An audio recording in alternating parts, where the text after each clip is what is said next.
We're really lucky we have great support from the retailers because we bring something innovative and different to the category, and we're driving value and growth in quite a commoditizing category that has, as you say, a lot of cost inflation hitting it. So I would say that we are very much more London, Southeast centric, and we have more growth to go after in the north for sure. All right, Sarah, got to leave it there. Great to see you this morning. Thank you. Thanks, Ian. Now, the war in Ukraine and rising global inflation are just two of the major challenges confronting the World Bank. It's warned of increased food insecurity and growing inequality across the world. Well, earlier I spoke to David Malpass, the president of the World Bank Group. I began by asking him what he thought the US Treasury Secretary Janet Yellen meant when she said recently that she wanted the World Bank to think beyond the status quo. I welcome that. You know, we are trying to have the World Bank be very relevant to development. What that means is getting good outcomes for people around the world, and that's been a big challenge. We have the poverty rate up. It's supposed to go down. Education has lost a year or more for children, and so there needs to be a rethinking of how to do development and the engagement of the World Bank. One particular area that we've been doing a lot of work in is in climate change and global public goods. As we think about development, what happens to some people affects other people. That can occur through refugees, that can occur through greenhouse gas emissions, and so that's a big challenge for the world community, and it's one where the World Bank Group is a major part of it and needs cooperation worldwide. Clearly, Russia's war on Ukraine has pushed up the price of wheat and other grains significantly. There are 18 countries in Africa that depend on Russia and Ukraine for more than half of their wheat and grain. How worried are you about famine breaking out in that part of the world? The food supplies are vital to people, especially people at the bottom of the income spectrum. They can't afford the price increases that are occurring. Also, small farmers are really being challenged by the fertilizer shortage. You know, a lot of fertilizer comes directly from natural gas, and so as that gas gets diverted to Europe, then it creates challenges for especially the poorer countries who can't afford the price shock. So that's going to last, I think, for a year, for 2 years. We're expecting the inflation rate for the advanced economies to continue. And as we're seeing, this week, the central banks will be raising interest rates. I would like them to use all of their tools, more tools than just the interest rate hike. It causes or it adds to the inequality that's already out there. And so that, too, is going to be a big challenge. What other tools do you have in mind there? Because obviously quantitative easing has been accused of widening inequalities around the world. So the Fed has tools. One is the regulatory tool. You know, there was just data out of the U.S. that small businesses, especially really small businesses, are just not getting access to capital. So the big challenge is to have capital allocation be done in a neutral way.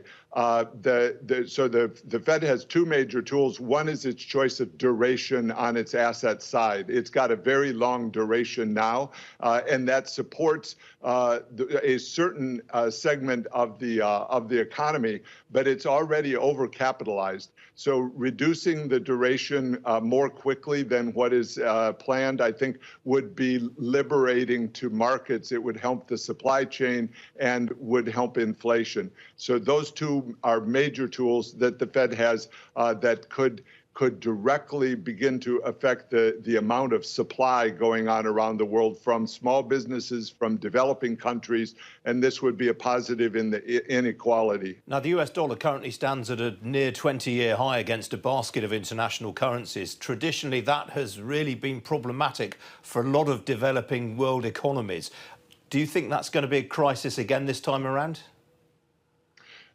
It puts pressure because a lot of the debt in the world is dollar debt. So when the dollar is strong, that makes it harder to repay. That includes developing countries, but also weaker corporate sector. And so there is debt distress. that is underlying this global slowdown that's going on. Remember, the U.S. had a negative GDP growth rate in the first quarter. So it comes, the two things going on at the same time, higher interest rates and weak growth, is a concern of stagflation.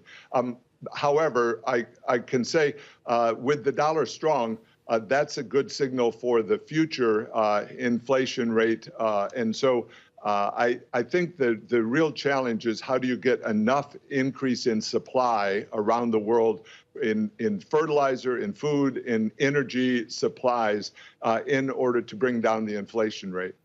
Well, to that end, you recently called for urgent coordinated action around the world to try and improve food security. What kind of response have you had from global leaders to that? There are a lot of conversations at senior levels of the exact steps that are needed. One is how do you identify and have good information regarding fertilizer, regarding food prices for individual commodities. There's been an asymmetry of information in which the people in the inside of the commodity market know more than the farmers. So getting a lot of information out so that people understand there really is a huge amount of food production globally. There's substantial storage that's available to the world, and if there's an efficient process distributing that through the markets, we will get through the food crisis. And then separately, the fertilizer challenge is a big one because of the suddenness of the cutoff. So I think it's that kind of specific conversation that needs to continue around the world at high levels. One of the real challenges is the energy core problem. Trying to move away from dependence on Russian gas is still a big challenge for the world because there was such a dependency, especially in Europe. And that's a step that has to be worked through by Europe, of where will the alternative sources come from and how do you avoid taking those from people that really need the gas more to make fertilizer, to make food, and to supply their countries and their industries. Sri Lanka asked you for additional support right now. How difficult is it going to be for Sri Lanka to get themselves out of the hole that they've dug themselves into? Debt crises are really hard because if you don't try to solve them ahead of time, the restructurings are very difficult. Those in the 1980s for the Latin America debt crisis I worked a lot on, and those were very difficult to get out of. In those days, it was bank loans.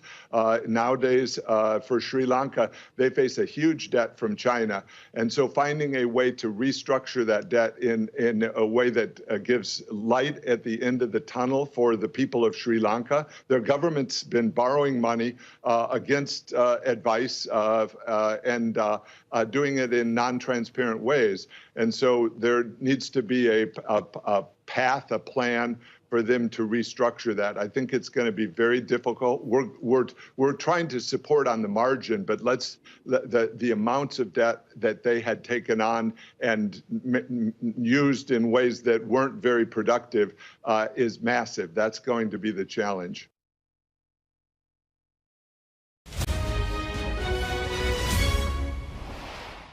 Well, the pound suffered a ferocious sell-off after yesterday's gloomy forecasts from the Bank of England, and it's continued to drift lower this morning. Sterling off another 0.2% right now against the euro, off 0.25% against the US dollar. It's at its lowest level since June 2020 against the dollar right now. It's its lowest level against the euro since last December.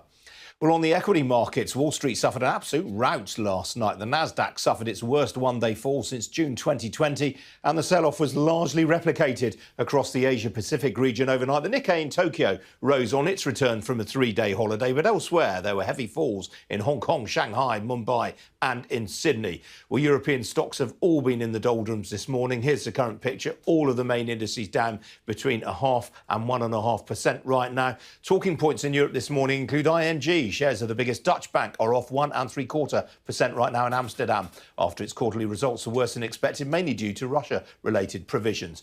Well, here in London, the FTSE 100 is also getting a bit of a spanking this morning, currently off 1% in a broad-based sell-off. The biggest single percentage faller is International Airlines Group. Its quarterly loss was worse than expected. There are not too many gainers to mention in the FTSE, but BAE Systems is up by another 2% or so, 1.5% now after yesterday's soothing trading update. So too is Endeavour Mining, the FTSE's newest member. You can read a piece by me on that company on our digital platforms right now.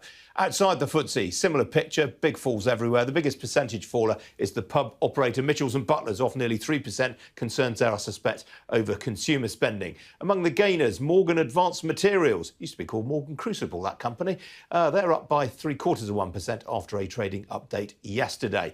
As for the oil price, well, it's on course for a second consecutive week of gains after OPEC yesterday announced no changes to its easing of last year's production cuts. A barrel of Brent crude will currently cost you $113.07 a barrel. That is up just shy of 2%. Well, joining me now is Guy Forster. He's chief strategist at Brewin Dolphin. Guy, welcome to you. I mean, it was an absolute rout yesterday on Wall Street, completely indiscriminate selling. I couldn't really see the trigger for it, given that stocks had rallied so strongly on Wednesday evening. Well, that's a prescient observation, Ian. I think there would be those of us who were scratching our heads a little bit on why there was such a vibrant rally on Wednesday evening as well. Obviously, all of this is following on from the Federal Reserve's interest rate hike that took place Wednesday evening and really kicked off this bout of volatility, both to the upside and the downside. And in it, they raised interest rates by 50 basis points, which typically that's quite a lot, or half a percentage point. That's a lot. That normally wouldn't be good news, but it was widely anticipated. And the thing that investors really clung to was the chairman of the Federal Reserve saying that it seemed quite unlikely that they would do a rate hike of more than that in future months. So for that to have caused a really big rally on Wednesday evening seemed a bit over the top as reactions go. And I think what you tend to find is when something, a widely anticipated event like a Federal Reserve interest rate setting meeting is in the diary, you get some short-term investors or speculators, as we tend to call them, trying to trade that particular event. So you get their intuitive reaction to it. No 0.75 of a percentage point hike coming. That seems very bullish. And then the next day you get a more measured response, and you get a bit of reversal from that. But really, the message we've had this week from the US in particular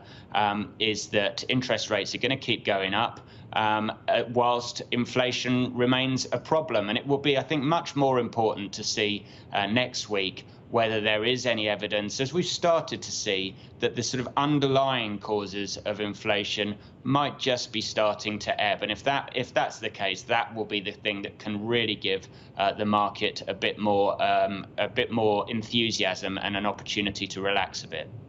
Guy, one thing that's very interesting, though, to look at is that both equities and government bonds are falling in tandem, which you don't tend to see very often. I mean, for multi-asset managers, this is a real headache. It certainly is. Again, it's a response to the specific circumstances of inflation. Inflation, I think, it's not a sort of widely understood phenomenon. It's something we haven't really been fighting for a considerable period of time. When you think about all of the things policymakers need to worry about, you tend to imagine them being much more concerned about a lack of demand. But I was listening to your interview with the World Bank just now.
4, 3,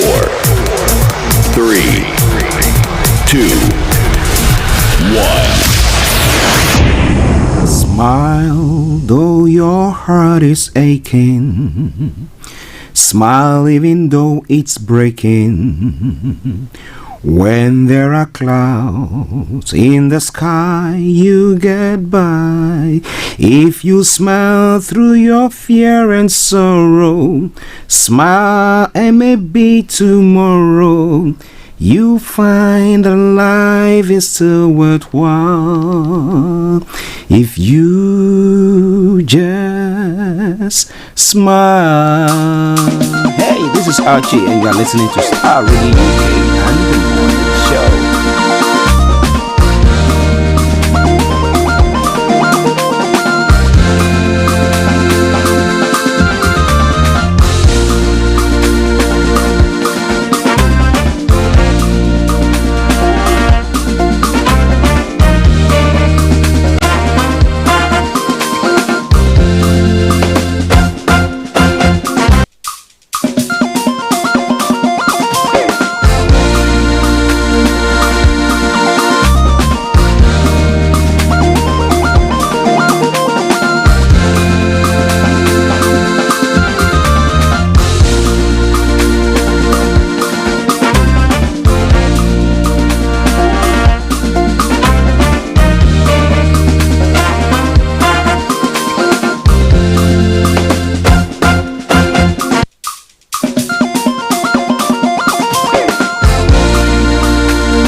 On your smartphone.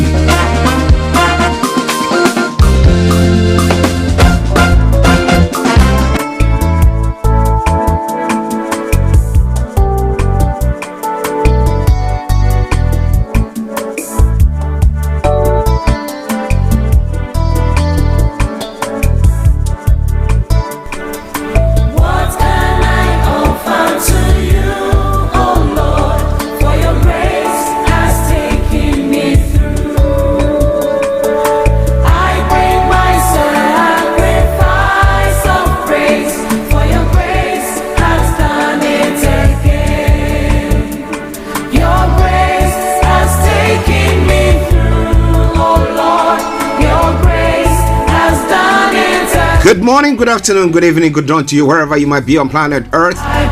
Welcome to the Friday edition of the Morning Show. Today is the 6th day of May, the year 2022, with a time now exactly 10:38 from the House of London. And as I said earlier on, it is a Friday edition of the Morning Show. I remain yours sincerely, the one and only. This is the Morning Show. From now till 1 o'clock, I'm going to be a captain. I'm going to be flying through all the journeys from archaeology to zoology, from Accra to Zanzibar. All you have to do is to buckle up. If you are sitting, if you are standing, hold on to something. It does at times get bumpy. However, you are short of one thing: the safe arrival at your destination. But let me say good morning to the crew this morning. Mr. Frank Davis, Mr. Olayomi, Koiki, Kojo D, Mr. Dan Tabiri, CEO of GIL Accountancy Services, our money man, and then to our able producer, Mr. Francis Guy, in the house. I salute each and every one of you, and I say welcome to the show. A very, very special good morning also goes to Mr. Kofi Ali Abdul-Yakin, wherever you are, Kofi. I salute you this morning. And I'm saying good morning to Felix all the way in Aberdeen. Mr. Yawin Temafreye, good morning to you. Mr. Katie Yorson, massive good morning to you, sir. Tassino all the way in Moscow, I salute you. Amaya Jergene, good morning to you. To our listeners, those of you in the US, Isaac McKeever, good morning to you. It was nice talking to you yesterday. I was waiting for your call, but it didn't come through. I hope that we catch up later. Okay, that is my brother there. All right, good morning to you all in the Americas. Those of you in the UK, those of you in Europe, those of you in Asia, those of you on the African continent, South Africa, Ghana, Nigeria, Uganda, Kenya, and all our lovely listeners in Liberia, I salute you all. I welcome you to the program once again. I beseech you, brethren, by the mercies of God, share the broadcast with your friends and loved ones and invite them to like our pages. It is Starr. If it is your first time of tuning in to listen to us on Friday, this is how the program goes. I'm going to bring you the quote for the day, the weather forecast will follow suit, then the travel updates. We'll move on from there to have a look at some of the stories making the rounds across the globe, known as Global Trotting. Then at 11 o'clock, we'll be looking at some of the stories making the headlines in Nigeria. Then we continue from there to have a look at some of the other stories making the rounds in other parts of the world. Starting from Ghana, go to other parts of the world or the African continent, come to the UK, where local elections have been held in England, Wales, Scotland, and in Northern Ireland as well, where they have elections. While the counting is going on, we'll be looking at what is happening. Can I get some information about our own Mrs. Vicky Newton, who stood on the ticket of Labour in New Addington? I think I need Mr. Frank Davis and KB Bossman to feed me with all that information. Once I have it, I'll be sharing it with you. But then at 12 o'clock, the lines are open for you to add your voice to the discussions. We come from there until 12:30 when we'll cross over to Kent, where our money man, Mr. Dan Tabiri, is all ready to fire on all cylinders. So make a date. Don't you go away. Stay tuned. Don't touch the dial. I remain yours sincerely, the one and only Archie.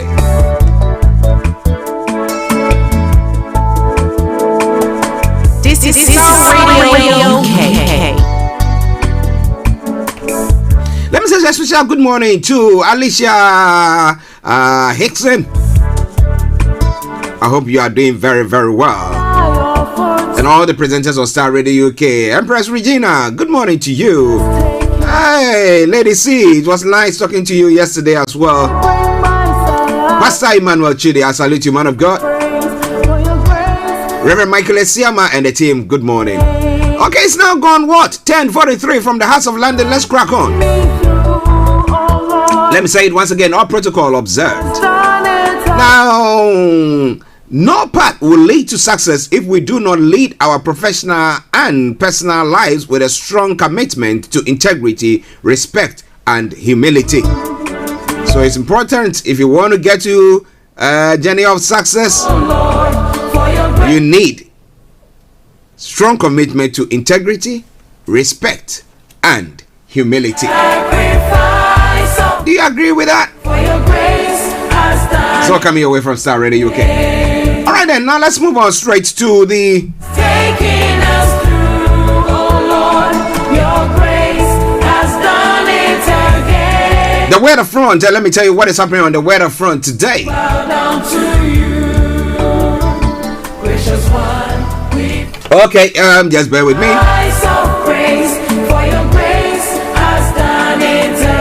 Okay, so for the weather forecast for London and the sides of England today and over the weekend, today we'll be having it will be dry and there will be some sunny spells, but variable cloud will gradually build in from the northwest. A warm day with gentle breeze, moderate winds expected as well. And this evening, and overnight, we'll have large areas of thick cloud that could yield occasional spell of light rain or drizzle. A gentle westerly breeze expected as well. The top temperature is going to be 22 degrees. The lower is going to be 12 degrees. Pollen level is going to be high. UV level moderate. Pollution low as well. Sunset 31. And sunrise for tomorrow morning 05:24 hours. Now for the weekend weather for you, those of you who have got some plans. Tomorrow morning we'll see more in the way of cloud along with a few scattered showers. In the afternoon there will remain a chance of showers, but some sunny spells will also break through. The top of temperature is going to be 19 degrees, the lower is going to be 9 degrees. Come Sunday, we're going to be seeing that a dry with variable amounts of cloud in the morning, but sunny spells becoming more frequent in the afternoon. So that brings us to the end of the weather forecast for you today. Friday, the 6th day of May the year 2022. Starr, your favorite African and Caribbean radio station in London. Let's take a quick break. We come back and I bring you the travel update. Stay tuned. Don't you go away. Tune in to On Point here on Starr Radio UK with Empress Regina every Monday at 5 p.m. GMT. Looking forward to your company. Check it out. Keep your eyes on the road. Keep your eyes on the road. This is Starr Radio UK. Okay, so keep your eyes on the roads, keep your eyes on the roads. I'll keep you navigated. I promise I'm on the Starr Radio travel update. I can see where we bring them from 10:40. It's now exactly 10:46 from the House of London. Now, on the underground this morning, apart from the Northern Line that, as we know, until mid-May, it's partly closed. All the others have got good service there. TFL Rail, DL, London Tramlink, good service.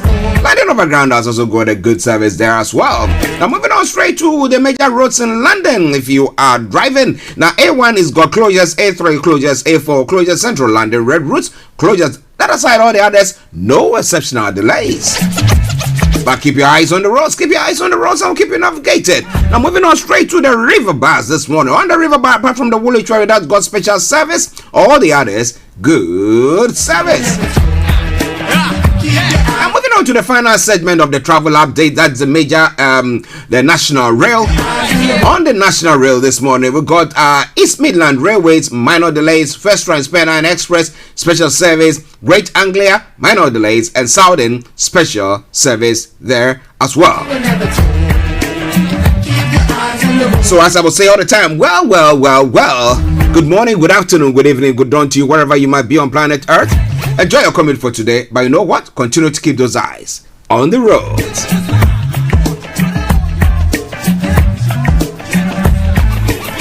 Hi guys, this is your friend Uruj from SendWave. SendWave is a money transfer app that is used by people all over the world to send money to their loved ones in Africa. With SendWave, you can send money to Ghana, Nigeria, Kenya, Uganda, and Tanzania. And the best part is, SendWave is absolutely commission-free. Our exchange rates are excellent. You can see for yourself by checking them out on our website. So how do you use SendWave? SendWave is an app that you can download onto your phone from the App Store or Google Play Store. The app is free to download. After downloading it, just open the app and enter your name, email, and phone number. That's it. You're good to go. Make sure you use the promo code SR. S for Starr, R for Radio. This promo code will give you £5 free credit to send to Africa on your first transaction. Your money will be delivered to your recipient within seconds. Feel free to call me on 0749 7377 647 at any time. I'll be happy to tell you all about SendWave and help you in any way I can. Remember to use the promo code SR for £5 free credit. Medasse.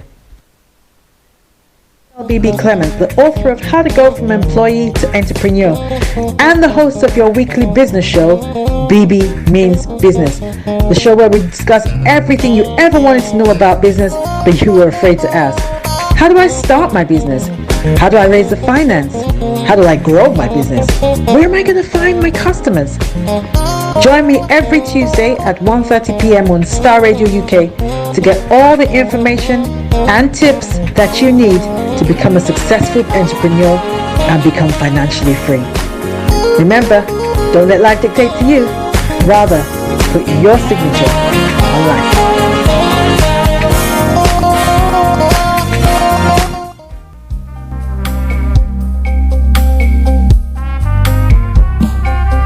Are you looking for the fastest, reliable, and trustworthy door-to-door shipment company? Well, look no further. When was the last time your family received a shipment back in Ghana on time and in time? You are not sure?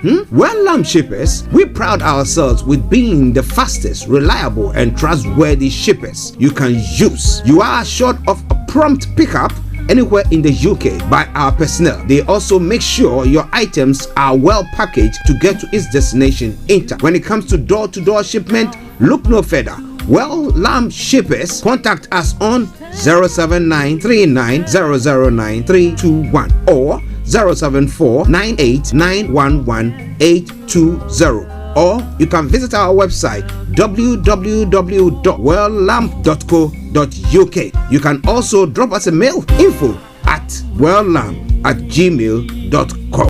Well Lamp Shippers, fast, reliable, and trustworthy.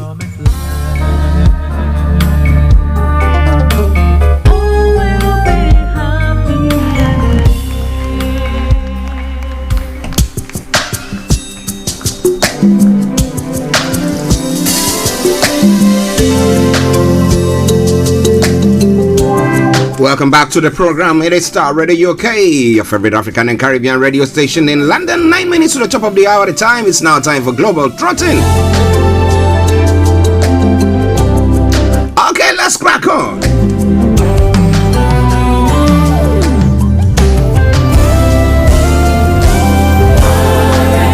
To Nigeria, some of the stories that we're going to be looking at this morning with Ms. Olayomi Koiki. Ohenia demands release of Nnamdi Kanu to restore peace in Southeast. And I can tell you that President Muhammadu Buhari is currently in a crucial meeting with the leaders of Ohenia in Digbo, Southeast traditional monarchs and other leaders of the region. The meeting is holding at the new Exo Chambers Government House, Abakaliki, capital of Ebonyi State. We'll be looking into that story in a moment, but in relation to that as well, no asylum for Biafra agitators committing rights violation. That's what the UK is saying. Does it put a nail in the coffin of Nnamdi Kanu? The United Kingdom government may have classified the indigenous people of Biafra, IPOB, as a terrorist organization. In September 2017, the federal government of Nigeria declared IPOB, led by Nnamdi Kanu, a terrorist group. Now, critics have long accused the UK of refusing to do the same because Kanu holds a British passport. But Kanu, who is facing the charges bordering on treason, has been in the custody of the Department of Security State Services since repatriation in June 2021. But you think that the statement by the UK actually put a nail in the coffin of Nnamdi Kanu, or with what the leaders of the Oheneze demanding from government that they made a release of Nnamdi Kanu? Do you think that it's going to work out well? Because if this is what is going to happen, that means that the people are now going to go all out to cause destruction or start a lie. But we'll be looking into more of that story once we have Ms. Olayomi Koiki. And Buhari is visiting unknown gunmen attack in Ebonyi. The gunmen said they are enforcing the sit-at-home declared in protest of President Muhammadu Buhari's visit to Ebonyi. And the Yoruba Nation Arrowhead Professor Banji Akintoye has urged the United Nations Secretary General Antonio Guterres not to listen to Nigeria's President Major General Muhammadu Buhari. But you want to know more why he said that? I'll bring you Ms. Olayomi Koiki exactly at 11 o'clock. But you said, oh, coming home. E-levy panic withdrawals hit mobile money vendors, spokesperson is saying. Of course. Well, what do you think was going to happen? People don't have proper understanding of how the whole transaction is going to be. So, of course, they'll go on that path. But what do you think about all that? It is Starr Radio UK.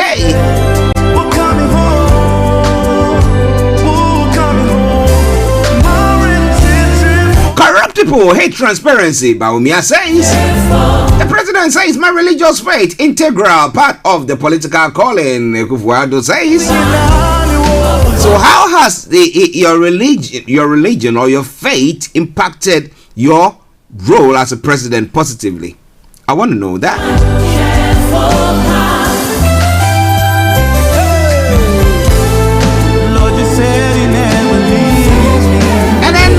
Some other story making the rounds.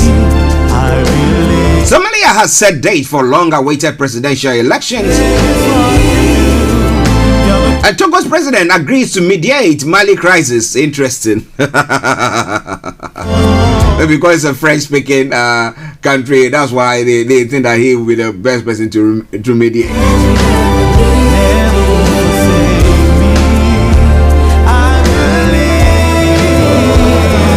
In Chad, rebel refused an extension of their transition. There are some stories making the rounds on the African front.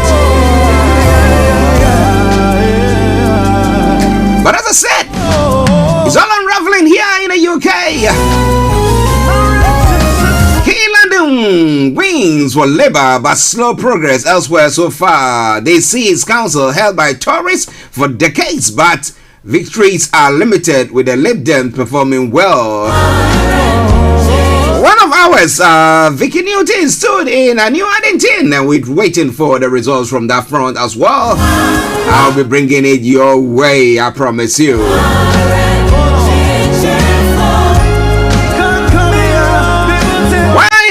Labour has won 1,208 seats and a Conservative 544, Lib Dem 261, Independents 40, the Green Party 39 there as well. In Scotland, Independent 6, Conservative 5, SNP 4, Labour 1, Lib Dems 1, Green 0. When it comes to Wales, Labour 0, Independent 0, PC 0, Conservative 0, and then Lib Dems 0. That we are waiting for the results to come in. So I promise to bring your way as it trickles in.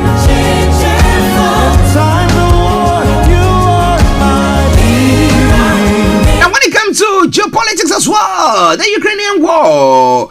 May the 9th seems to be a day that Russia is looking up to for a victory day. So why the 9th of May victory day is so important for Russia?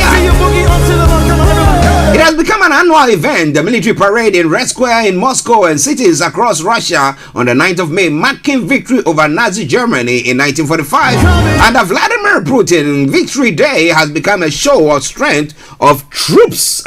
So what do you think is going to happen there? Is it going to push and throw everything in the sink, the kitchen sink and everything on there, so that you can win that before the 9th of May, or so that they can celebrate a victory?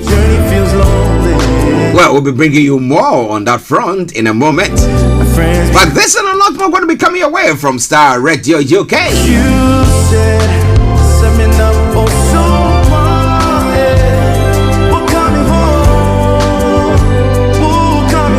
Well, the youngest congressman is defiant after a naked tape leak. We are acting foolish and joking. That is it, says Madison Cawthon, the youngest U.S. congressman.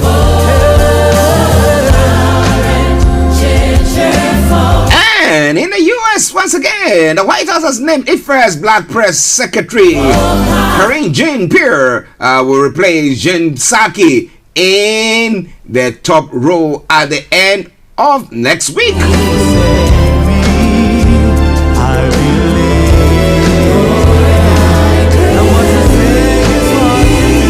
And it's all coming away from Starr Radio UK. Israeli police are hunting Palestinian axe killers. 3 Israelis were killed as 2 Palestinians bludgeoned civilians in a park full of families. And then in relation to the statement made by the foreign secretary of the Russia, Putin is saying that he's sorry for the minister's Nazi comments. Russia foreign minister claimed that Nazi leader Adolf Hitler and had Jewish blood. That sparked an outrage. Well, we hope that because he's apologized, that will just wash the whole thing down the stream and we'll forget about it.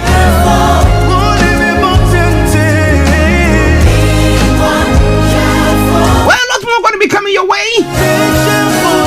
While still on the wall, Mariupol still works civilian rescue bid underway. That's what Ukraine is saying. I remember back in the day when Belarus arrested a plane arrest. You remember? Well, the Belarus plane arrest student has been jailed for 6 years. The verdict on Sofia Sapiga comes a year after she was forcibly removed from a diverted Ryanair flight. That's what I'm saying, that you can be muffin here, but when it goes to some other parts of the world, be very, very careful. Be careful. Be very, very careful.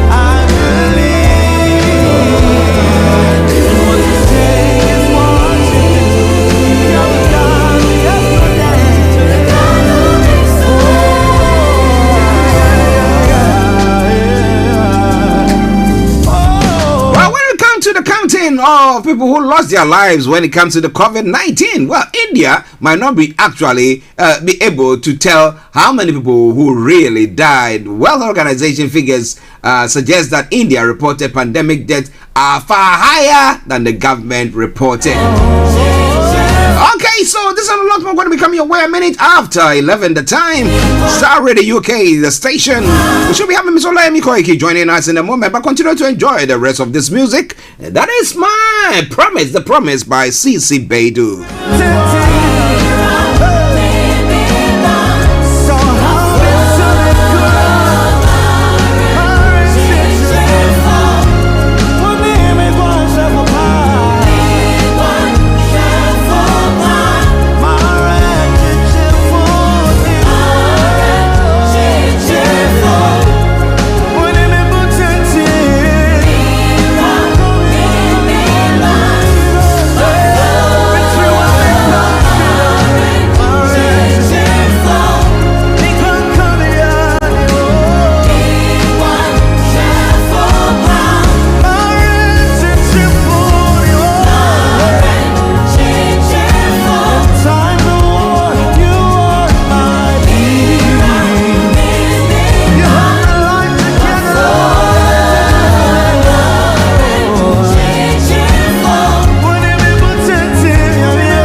Tune this morning. The promise.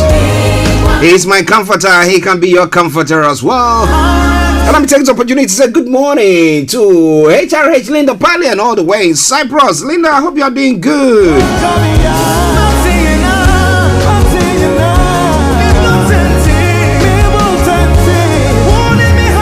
It is Starr Radio UK. 5 minutes past the top of the hour at a time. We should be having Miss Olayomi joining in any moment from now. So just stay tuned, don't you go away. Whilst we go take a bit of a commercial break, and we'll be back. I will be back.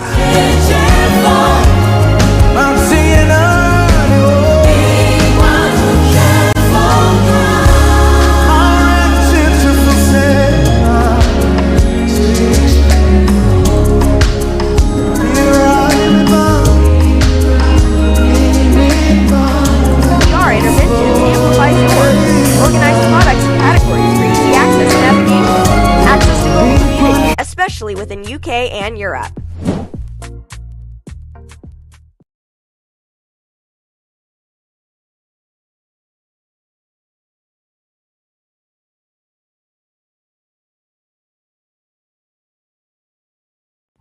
Welcome to Gabby Dave Global. We are a UK-based online e-commerce store, the first of its kind with license to trade in African products. Some of the products are clothing brands and all beauty accessories, hair and beauty brands, natural aphrodisiacs, processed and dried unprocessed food. Our mission at Gabby Dave is to connect African and Caribbean businesses to customers globally. At Gabby Dave, we ensure our sellers get the best deal for their products. We are not just here to help you reach a wider audience. We are also a distribution center to support business growth by fulfilling orders to your customers from our warehouse, making sure customers receive their products on time. We are inviting all Black-owned businesses to trade on our platform because we strongly believe Africans have a unique brand the customer would appreciate globally. So get in touch today and let us make your product and business go far. Here are some of the benefits of using Gabby Dave Global. User-friendly platform, track your shipment, online support, transparent process, multiple SKUs, multiple products, a platform that encourages manufacturers as well as traders. Our marketing and PR interventions amplifies yours. Organized products and categories for easy access and navigation. Access to global community, especially within UK and Europe.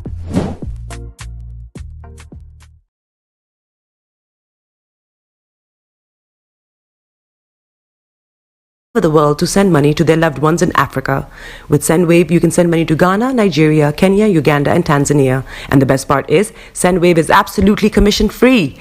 Our exchange rates are excellent. You can see for yourself by checking them out on our website. So how do you use SendWave? SendWave is an app that you can download onto your phone from the App Store or Google Play Store. The app is free to download. After downloading it, just open the app and enter your name, email, and phone number. That's it. You're good to go. Make sure you use the promo code SR. S for Starr, R for Radio. This promo code will give you £5 free credit to send to Africa on your first transaction. Your money will be delivered to your recipient within seconds. Feel free to call me on 0749 7377 647 at any time. I'll be happy to tell you all about SendWave and help you in any way I can. Remember to use the promo code SR for £5 free credit. Medasse. Hi everyone, it's your girl BB Clement, the author of How to Go From Employee to Entrepreneur and the host of your weekly business show, BB Means Business, the show where we discuss everything you ever wanted to know about business but you were afraid to ask. How do I start my business? How do I raise the finance? How do I grow my business? Where am I going to find my customers? Join me every Tuesday at 1:30 p.m. on Starr Radio UK to get all the information and tips that you need to become a successful entrepreneur and become financially free. Remember, don't let life dictate to you. Rather, put your signature on life.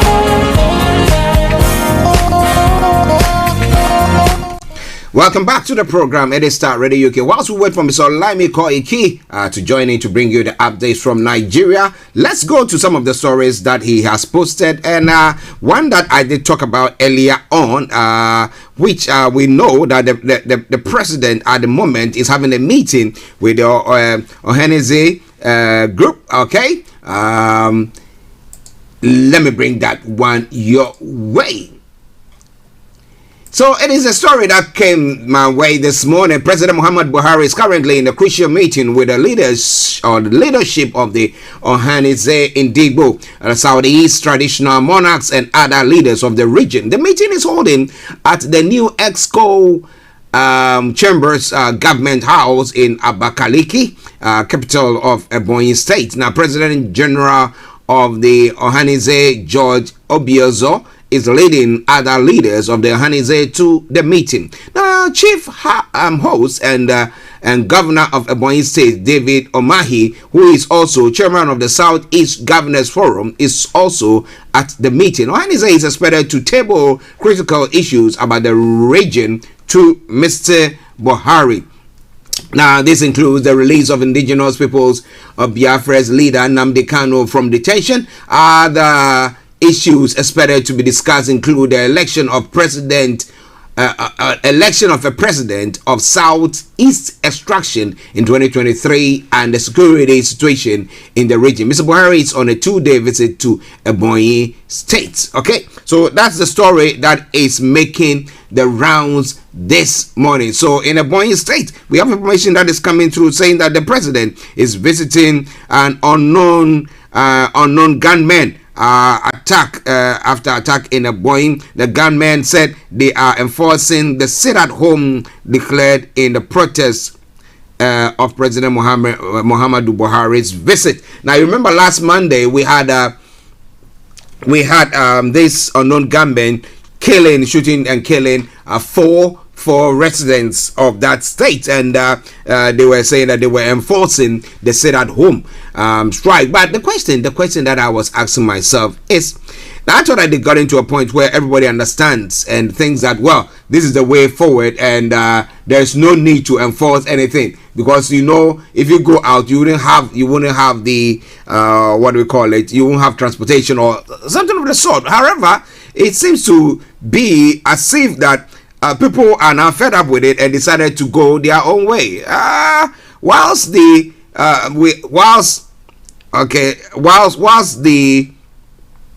IPOB are saying that, well, we didn't have anything to do with that. Well, some people are also saying that they are enforcing that, and that is a statement. That was a policy that the IPOB put across. But let's now go to North London Studios, where we have Mr. Olayomi, who has joined in this morning to have the updates from Nigeria. And let me look for him on the system. Yes, I found him. Okay, let me say, Yomi, good morning to you. Well, it is a very good morning to you, Mr. Archie. Good morning to our listeners. Sorry for the slight delay in joining. And I welcome us all again to the Friday edition of the morning show this morning. It is a very sunny one outside, I can tell you. And it's good to be back. It's good to see you again. I know you were not in yesterday, but it's good to have you back on the program this morning. And I've been listening carefully to all the conversation prior to joining in. I say good morning, good afternoon, good evening, different time zone across the globe, and welcome to where it is all said when it comes to all the update from Nigeria. And that's the only way you can find out every information about the current news and the update coming out of Nigeria today. And I'll come slightly back again to you in the studio. Yes. How are you doing, sir? I had early morning wake up. That means I slept very almost just before 10 o'clock yesterday. But sometimes then you wake up in the middle of the night, and there is this kind of not able to sleep for a few hours. So I decided to speak to some of my listeners that are probably still awake, because when you look at the time zone, as at the time I was waking up, which was just before 3 a.m. in the morning, we were having a program, conversation focusing on Nigeria, the self-determination, and almost everything you can think of. But the focus point I was on the late night broadcast, which I normally call it, was the terrorist invasion. And America also now, last year, remember, UAE, found some Nigerians, cells, Boko Haram cells in UAE. So, then I went back to bed, and I think that also had a bit of a impact in our delay joining this morning. Well, listeners, whatever did happen, he is here once again, Mr. Olayomi. But let me say good morning to Amayo. Amayo, I hope you are doing very well. And Anthony Adedeji. Anthony, good morning to you, and thank you very much for joining us once again. Okay, now interestingly, now this morning we have the president who is said to is visiting Ebonyi State, and information coming through, which we've also posted, is that the Ohanize are having a meeting with the president, are demanding the release of Nnamdi Kanu and a few issues that is pertaining to security or the insecurity in that particular area. What more do you have on that for us, please? Well, you're quite right. The president is currently in Ebonyi on a 2-day visit. That 2-day visit is going to focus on quite a lot And as usual, remember last year, thereabout last year, yes, on Haize, some what we can call the Igbo elders visited Aso Rock and spoke at length about the situation in the southeast, not just on the case of Nnamdi Kanu. There is a crisis in the southeast, and we got to say this clearly. Some of those cases of what we are witnessing is not just what is being reported accurately by the Nigerian media, because most of what you hear from the Nigerian media, most of that has been distorted, because somebody like the information minister, Lai Mohammed, doesn't want Nigerian journalists to say exactly as it is. There is a military invasion as we speak in the southeast. That means, there has been a lot of judiciary killings of innocent Nigerians that doesn't even have any issues or have anything to do with the Biafra. So the president, as we speak right now, is in Ebonyi. He's going to be there for 2 days, and some of those conversations, as you can imagine, will then also focus on Buhari and IPOB and Nnamdi Kanu.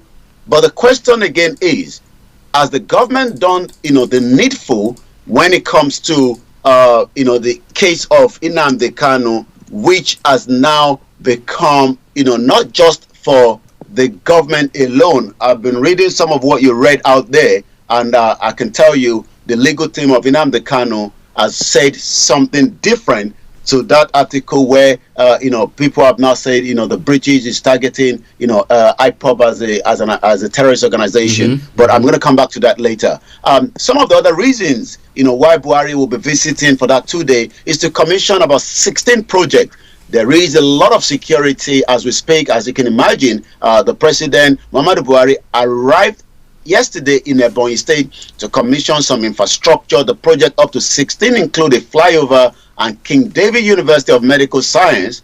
I'm not sure whether the president will probably take a treatment in such hospital, because as we know, most of the time he has flew down to London, even though there's a lot of hospital private and so much money have been spent on the Aso Rock, but rather he continued to come here to United Kingdom, where the Boris Johnson will not go to Germany for a medical treatment. So some of that is also the University Medical Student Science, all in Uburu or Hazara local government area. President Muhammadu Buhari commended the Ebonyi State government for executing what it described as life-changing project for economic transformation in the state. But as you said on that headline, the Ohaize is now also taking this opportunity, to now ask Buhari to look at the issue of Nnamdi Kanu. Let me come back again to you in the studio, and then we're going to take some other headlines and some other information as Buhari met Ohaize's Southeast leader in Ebonyi State. Well, listeners, Mr. Olayomi Koiki for you, bringing you updates from Nigeria. From our North London studios, I'm Archie here in the main studios. Now, let's look at, let's digress and go to the other story that I did touch on pertaining to the statement that has been made, alleged, let me put it that way, that the UK is now recognized IPOB as a terrorist group because of rights abuses there. Now, how true is that? Because you were saying that the Ohaize has come to debunk that statement. Well, not Ohaize. I'm talking about Aloy Ejimako. Okay. Aloy Ejimako is one of the attorney and also human rights that worked with Nnamdi Kanu court case presently in Abuja. And I'm just been looking at when that news floated out. Like I said, the Nigerian media will use a different, headline. Mm-hmm. Especially, we've got to remember that most of the unknown gunmen issue that has been linked with the IPOB has nothing to do with the IPOB. Even the Imo State governor, Uzo Dima, said, and I quote, that this has got to do with opposition party or political party that just want to destabilize the Southeast. and we've seen so much of the killings, and we've also seen evidence of security operatives that have been apprehended during these unknown gunmen issues that have got to link with the federal government. So when we hear the unknown gunmen, in the ears of those back in Nigeria, because of the way the Nigerian media has portrayed it to the Biafra, this is not true.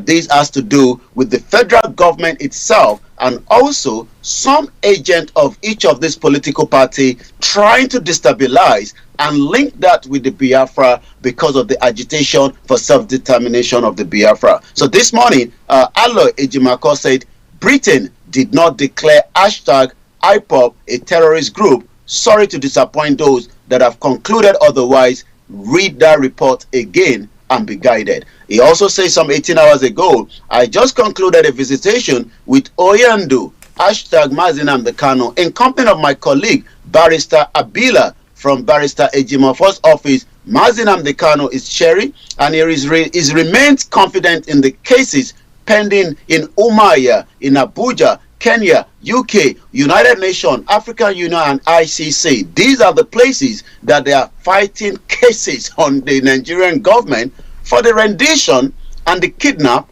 of Nnamdi Kanu. We do know, I've said it so many times, that what is the worth of a British passport, knowing that Nnamdi Kanu traveled on a British passport to Kenya, but he was kidnapped without any sort of a court proceeding in Kenya. Even the government of Kenya, according to their record, still believe Nnamdi Kanu is still in Kenya, even though he has been kidnapped back to Nigeria. And ever since then, so much court case have been filed, not just in Abuja, in Kenya, in United Kingdom, in United Nations, in African Union, and also on the ICC, where all salute the labor in defense of freedom, according to Aloy Ejimako. Well, listeners, that is some information for you. So that information that is coming through is not true. It's not true. We will try our best to see whether by Monday we'll bring you the statement that was released by the British authorities. Okay? But it is Starr Radio UK, your favorite African and Caribbean radio station in London. Now, the president's visit to the southeast, one of the issues that the Ohanze are said to be discussing with him is the ceding of the presidency to the southeast. Now, do you think the president has got the power to do that? Because he is also a flag bearer of a party, call it now, until he leaves, because we know that he cannot run for election because it's second term. That's the second term, so he's finished with it. But can he? And if he does, is it not only for his party that he can say, okay, the APC will file somebody from the southeast? What do you think? Well, there's a lot of people that have said, they've gone to see the president, for, his blessing, to become the president of the Federal Republic of Nigeria. And it almost looks like a lot of Nigerians are now saying, is there a game behind, especially, the contestant? We now have almost close to 6, if not 7, from the APC that wants to become the president as they continue to declare their intention with almost £135,000. And I repeat that again, £135,000 just to pick up the application or the the application form from the APC, and that is not refundable. So the question you asked is, yes, according to this, the way it has meant to be, it is meant to be a rotation back to the southeast or the southwest. But I'm not sure whether the president will give a nod to that. All he might probably say is it will just allow the Nigerians to decide. But Nigerians are not going to decide on the primary level. That has to be decided by the caucus among the the APC and likewise the PDP. But the way the situation is, we will know in the next couple of days when and how the conduction of their primaries and where that is going to be leading to. But it is not just about the the position. When I was listening to Ohanze an Abuja statement that they made with the other social cultural group like the Afenifere, I remember I said it that the leader of the Afenifere, when he spoke that the problem of Nigeria is Buhari, and the North will not give power not to the southeast neither will they give it to the Southwest. And already they are using the heads of each of these political party, each of these candidates that are contesting for the president against each other. He said that, and that has become a conversation. I'm sure, there will be a lot of response. We've had people say, we need to go into the interim government, like Afe Babalola said. But the question is, would APC become a political party that will switch, their candidates to the Southeast? We have a lot of them that have also come out from the Southeast. But like I said, the president will probably not want to get involved in that too much. But we will have to wait and see. Well, listeners, as to whether it's going to cede the presidency to the Southeast, and even if that is done, would that stop the insecurity and the cessation of those who are thinking of breaking the country, going their separate ways? Would that stop it? Well, this and a lot more we're going to be looking at as the days unfold. But it is Starr Radio UK. Now, we know that the Secretary General of the UN Secretary General Antonio Guterres visited Nigeria. But we have Professor Banji Akintoye saying that he should ignore statements by the president pertaining to herdsmen and insecurity and everything. Why is he saying so? After all, the UN Secretary General is there to maybe forestall or oversee, see what is going on. The president is the one who is going to be talking to. What do you think? Well, you're quite right. Antonio Guterres arrived in Nigeria, this week for a 2-day official visit, where it will continue, to assess the situation in Nigeria, and also, see, especially the issue of the terrorist, operation that has become a big problem, not just for Nigeria, but also within the borderline as well. But you're quite right. The leader and the emeritus of the Yoruba self-determination, Professor Banji Akintoye, said, and I quote, "Don't listen to President Muhammadu Buhari. Visit the scenes of terrorist attack."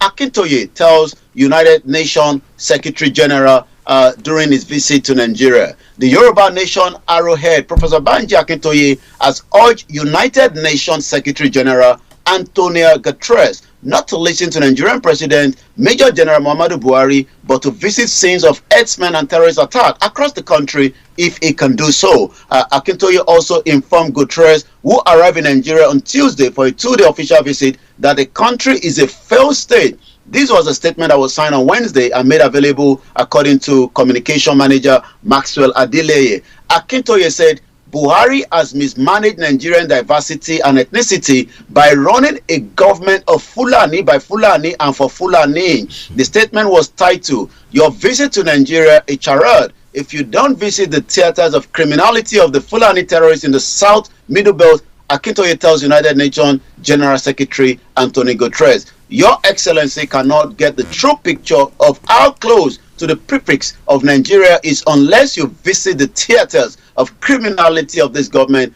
Visit the Middle Belt. Behold the atrocities of the Fulani herdsmen and marvel. Remember that last year there was quite a lot of protest in front of the General Assembly at the United Nations headquarters in New York. And we also saw a counter-attack that was done by the Nigerian government against those that were protesting in there, saying there was nothing wrong in Nigeria. Nigeria is just functioning. And since those protests, you can only count how many people have been killed, how many people have been terrorized. And I can tell you that the Nigerian government is now making some kind of arrangement to release those that have been in their captive by the leader of some of the Boko Haram, as against the release of almost 100 of the Nigerians that were captured by the same terrorists on 28th of March during the bomb train attack. I'm also getting reports that those rail network now has now been fixed, according to the report coming from Nigeria by the Nigerian Railway Corporation. So are we going to see the government now not going after the terrorists, but release some of those that have picked up as to allow the Nigerians that is being held? Even last week, a newborn baby was born, and the terrorists actually showed that to the world. And the question is, would Antonio Guterres, the United Nations General Secretary, hear the call of not just the Professor Banji Akintoye, but the call of millions of Nigerians that are asking the question, how did we get to where Nigeria have now become the third among the global community when it comes to global terrorist index that we have. Even the United Kingdom have actually said to some of their citizens traveling to Nigeria to avoid so much places so that you do not become a victim of kidnapping. Interestingly, it will be difficult for as the professor is saying that Guterres should look for, go to the places by himself. That's why he put in the if he can, because it's when we have foreign dignitaries like that visiting the country, it is the government that guides the itinerary.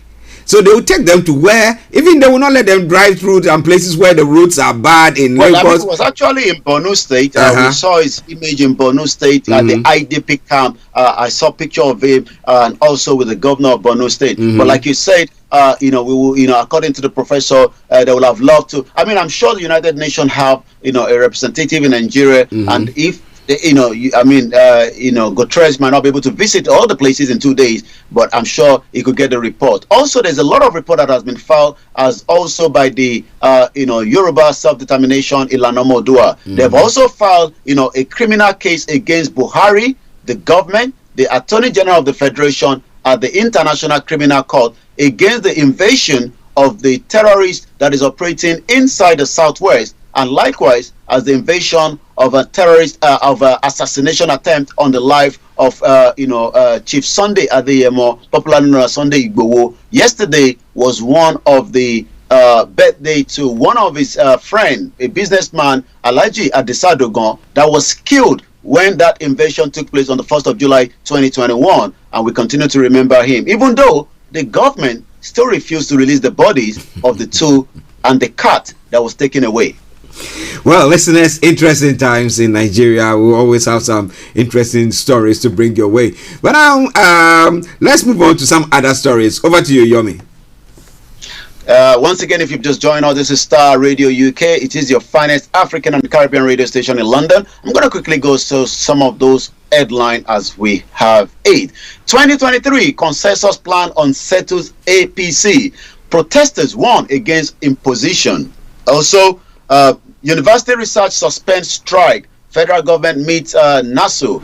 Federal government hike electricity tariff. Consumers condemn power sector privatization. I've been looking at AAC. Amoyele Sowore has been moving around ever since the court in Abuja uplifted his restriction just to Abuja. Sowore remains AAC chairman, presidential aspirant party. That is coming from the headline as well. Also, there is still issues whether the current governor will go for a second term. I'm talking about Governor Babajide Sanwo-Olu. Tinubu behind Sanwo-Olu gap insists a controversy surround the second term. Remember that Ambode, the previous governor, never got a second term because he was having headlock with the leader on the national party of the APC, Tinubu. So they couldn't give him the ticket, and he was kind of washed down during last election that took place in Lagos State. Will Governor Sanwo-Olu get this, or will there ever be election in the first place, as it is now 280 days today, according to the Starr Radio UK time clock? Whether there will be an election or no election, because there is quite a lot. Custom intercept 12 trucks of imported poisonous rice is coming from the headline as we speak. Federal government reconnect the bomb train line, airline decry for hike, as we said earlier on. Nigeria, 9 others account for 75% global gas flaring, according to information that we have. Once again, I'm going to come back again to you in the studio. It is still Starr Radio UK, your finest African and Caribbean radio station in London. If you just take me off, I believe one of the transmission that we have probably must have come down. If we can just have a quick look to see what has gone wrong. Yes, listeners, it is Starr Radio UK updates from Nigeria with Mr. Olayomi Koiki, while we try to fix some of the other connections so that all our listeners, across the globe, we are feeding everyone with all the information that is going on in Nigeria, especially those of you in the diaspora. We try to get all the information from the ground to you. Okay, so whilst we wait for Mr. Olayomi Koiki to come back from that connection thing that he's doing there. The Education Minister Adamu begs striking university workers for forgiveness. Why is he begging them for forgiveness? Well, is it that he's doing that so that it will cause them or force their hands to go back there to see to go back to work? Let me bring you a bit on that. The story says the Minister of Education, Malam Adamu, has apologized to striking workers of various bodies of Nigerian universities for not responding on time to their demands, asking them to forgive him and the ministry in the spirit of just ended Muslim fasting month of Ramadan. Now, Adamu, who made the appeal on Thursday at a reconciliatory meeting in Abuja, brokered by the Minister of Labour and Employment, Chris Ngige, urged the unions, including the striking academic staff union of the university, that's ASU, the Senior Staff Association of Nigeria Universities, SANU, and the non-academic staff union of universities, NASU, as well as other aggrieved workers, to give the ministry another chance to resolving the lingering crisis that has affected tertiary education in the country. Now, represented at the meeting by the permanent staff, I think we've got Mr. Olayomi back, so let's go back to him.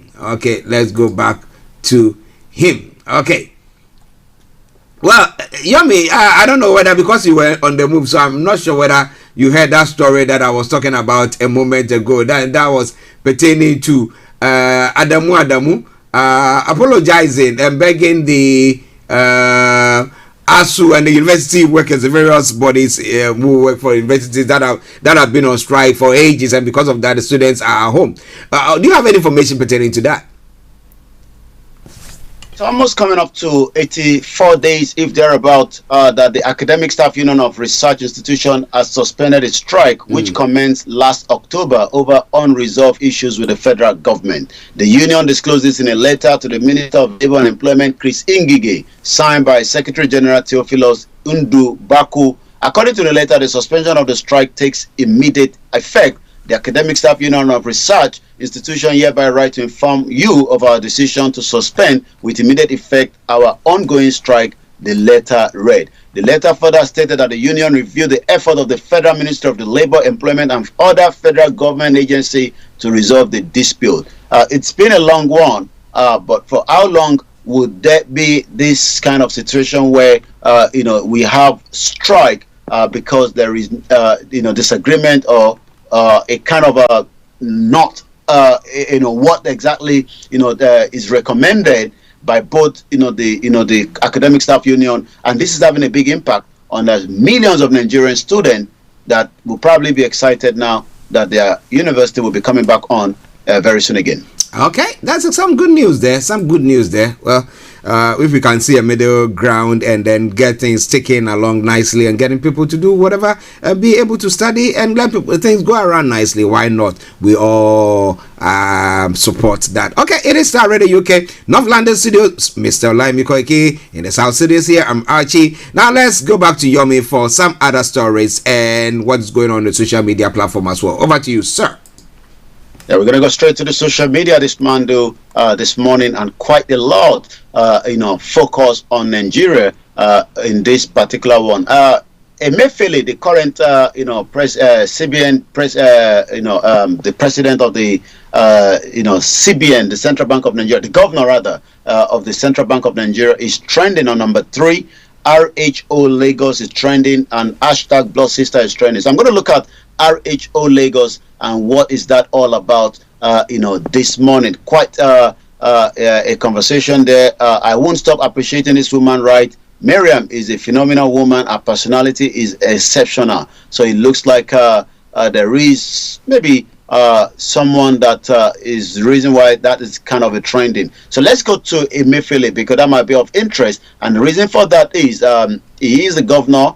There is a lot of rumor that he also wants to contest to become, the president, and that is coming now from the Niger Delta youth have come out and have nominated Godwin Emefiele as their own presidential candidate. It seems all the youth and some different sectors among Nigerians are buying forms. We've seen, people crying, with emotion, saying that they've been receiving a form to contest for either the senator, or 100 million has been put down, 50 million for Atiku for contesting, the presidential election. The Niger Delta youth are agitating for a better life, and we made up our mind to join politicking process as politicians have made empty promises and fantasies.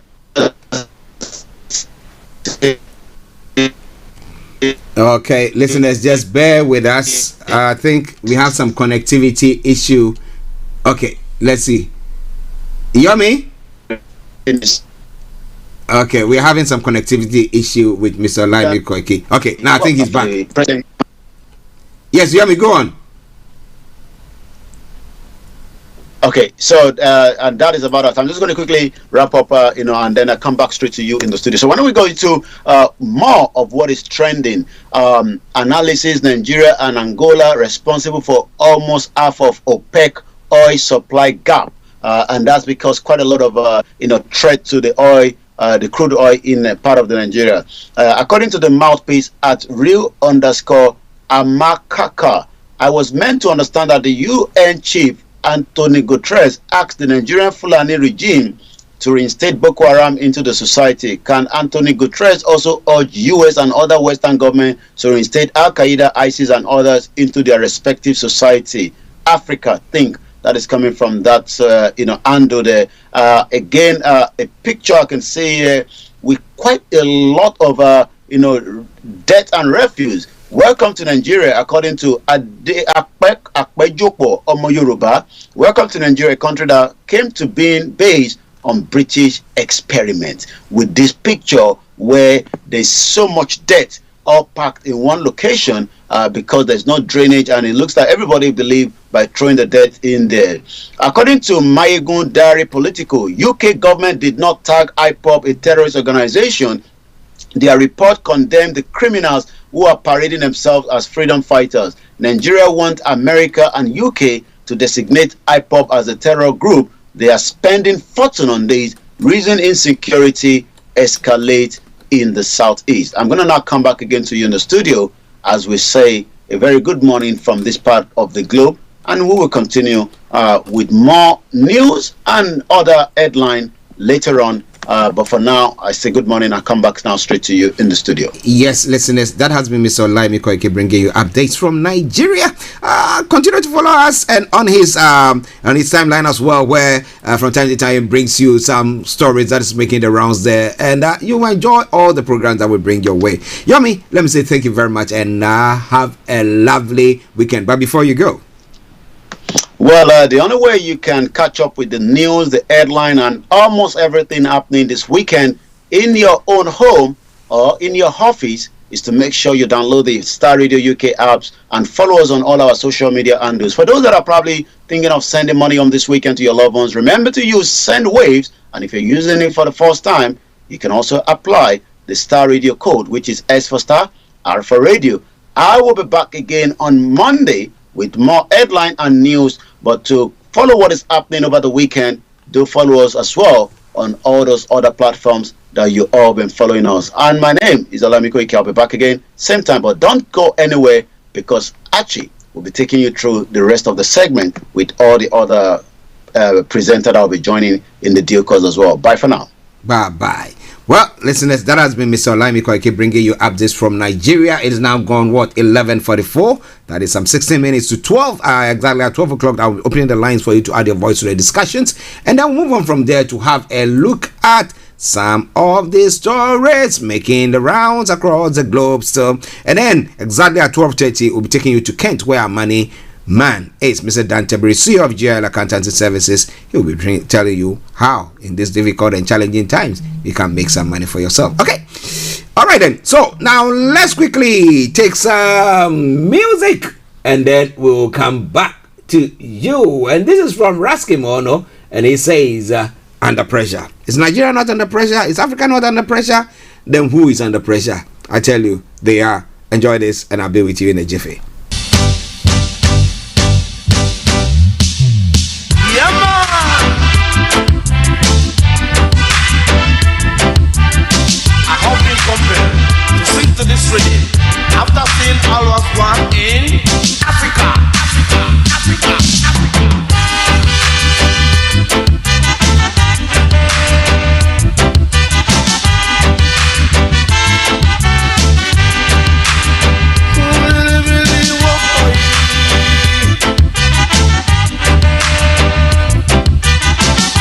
In your car. At work. At home. On your smartphone.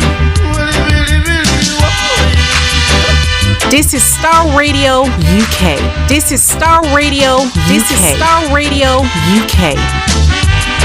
One more time, please.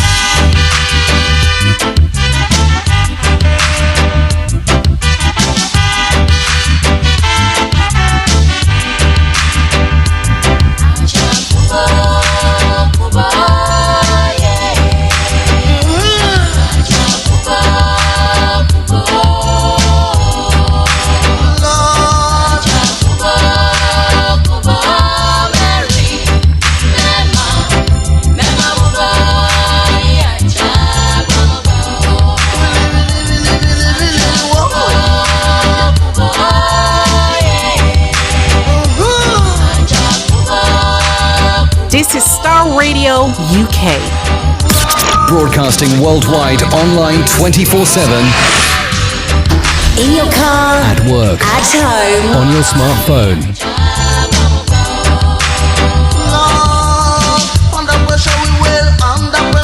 Broadcasting worldwide online 24/7. The best radio show.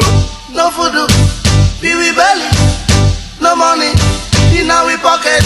The coolest way to start your weekend. The coolest way to start your weekend. In a ghetto, in a city, everywhere that me go, me see them.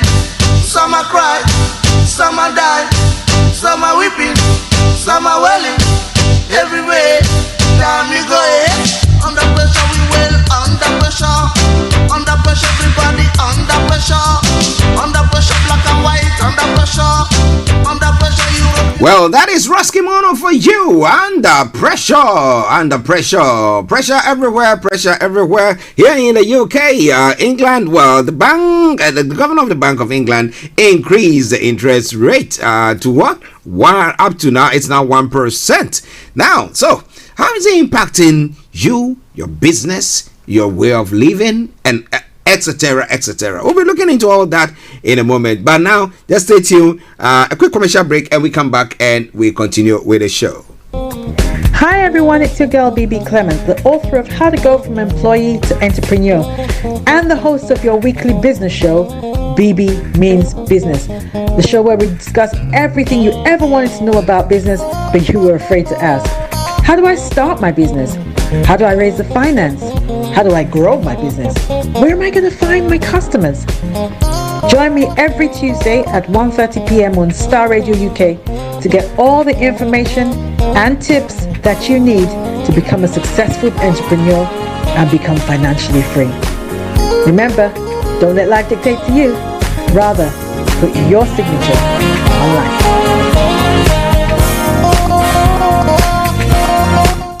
Welcome back to the program. It is Starr Radio UK. It is your favorite African and Caribbean radio station in London, bringing the time now to exactly 11 minutes to the top of the hour, and it is the Friday edition of the morning show. Now, as I said earlier on, exactly at 12 o'clock, I'll be opening the lines for you to add your voice to the discussions. Then at 12:30, we'll cross over to Ken for the money hour with our money man, Mr. Dan Tabiri, CEO of GIL Accountancy Services. If you have any accounting issues, look no further. My apologies, don't worry yourself at all. He's got all the answers for you. Just get in touch with him and he will help you on that front.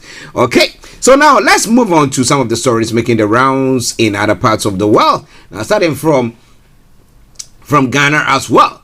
Now, the president had made a statement, and I'm a man of faith. But if whatever beliefs that you have is not actually impacting what your cause is positively, then where do we stand? Do you catch my drift? Now, President Akufo-Addo has said his faith in God as a Christian has shaped his professional life as a lawyer, and politician which has heavily influenced his vision for Ghana and Africa's transformation. Delivering the inaugural Africa lecture by the Museum of the Bible in Washington, USA, President Akufo-Addo disclosed that the critical part of his Christian upbringing drilled into him that Christianity was a way of life and everybody experienced and meant far more than going to church, which by the way was obligatory in the Ofori-Atta and the Akufo-Addo homes. Now he said, he said, my own parents, as you can imagine, were staunch Presbyterians. I was baptized Presbyterian and I became an Anglican, much to the vehement protest of my parents as a result of the secondary school I attended in England. Let us say I became enamored with the rituals, daily matins, and even song and the traditional Sunday Eucharist, which were constant features of my 4-year stay at school in Lansing, he recalled. But he said that this, according to him, have thoughtfully affected his practice as a lawyer and politician. He thus conveyed in his lecture that often in law practice, things are not quite as cut and dried as they would seem or as one would wish.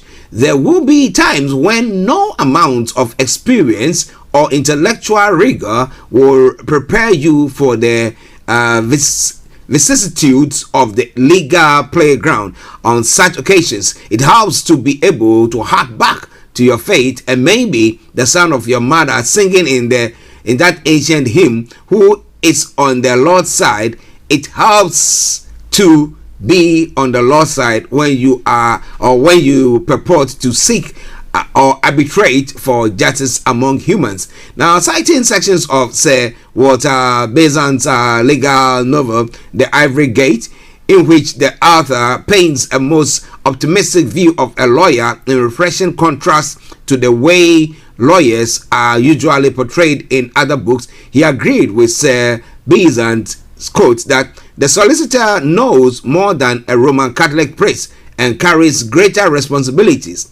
It certainly helps to be a Christian and have an anchor that steadies you as you maneuver the turbulence of the everyday life that is legal practice. On his political trajectory, now President Akufo-Addo said, the story of my struggles to become the president of my country are well known. My experiences have been a testimony of God's love and vindication of the words of our Lord and Savior Jesus Christ in the gospel according to St. Matthew. Now he quotes there, now which says, with man this is impossible, but with God all things are possible. Recounting he said it took 3 trials between 2008 and 2016 for me to get elected, by which time the popular catchphrase of Akufo-Addo cannot be president, God does not want Akufo-Addo to be president, Akufo-Addo is short and does not have the stature to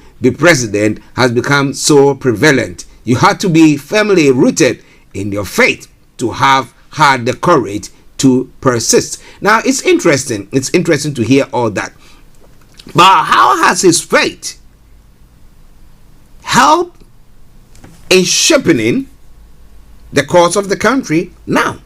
That is what people will be looking at. So it's all well and good. I'm a Christian. Yes, I'm a Muslim. Yes, I am a Buddhist. Yes, but how is your faith impacting your way of life or the things that you seem to be doing? I want to know that once the lines are open. Or do we think we can part with that? Because when it comes to legal stuff, now you have lawyers who would defend somebody, though they know that the person has committed a crime. They know. That's why he's saying that people are like the lawyers are even know more than what the priests, the Roman Catholic priests who people go for confession with know.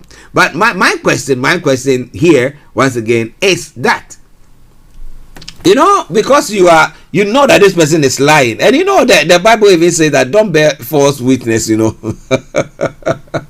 So if somebody goes on that path and do all that, it's the person not bearing false witness. That this person did that. You say, no, you know what? The person never did what you people are purporting that they've done. What do you think about all that? It is Star Radio UK. It is your favorite African and Caribbean radio station in London. Let me say good morning to Pastor Shade. I hope you are doing very, very well, Pastor Shade. All right then. Now, moving on from there, another story from Ghana. We have the vice president who has said that, well, corrupt people hate transparency. That's what Baumia is saying. So, who are the corrupt? Who are the corrupt people?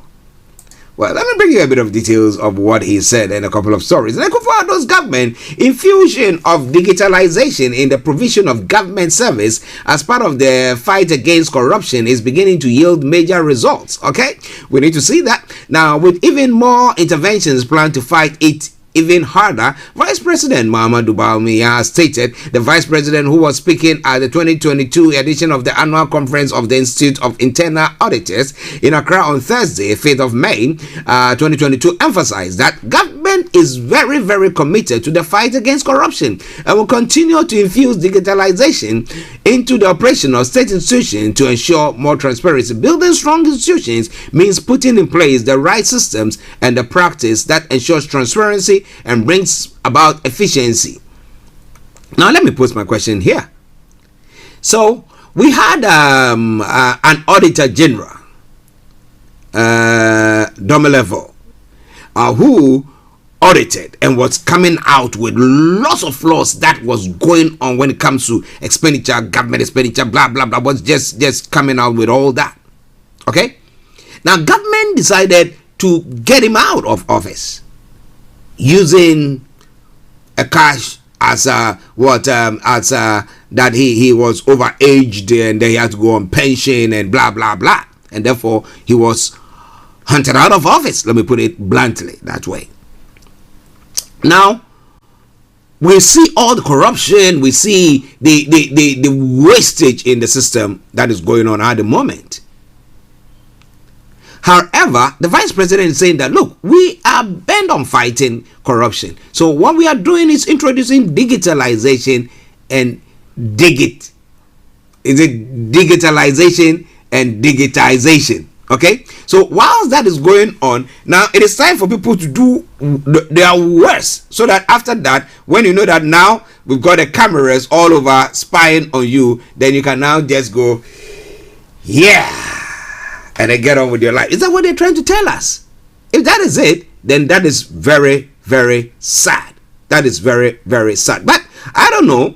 What do you think about all that? We'll be looking at it in a moment. It is all coming away from Star Radio UK. It is your favorite African and Caribbean radio station in London. Okay, let's look at one other story. The government of Ghana, okay, the government has blamed Ghana's poor showing in the latest World Press Freedom Index on the change of methodology by Reporters Without Borders.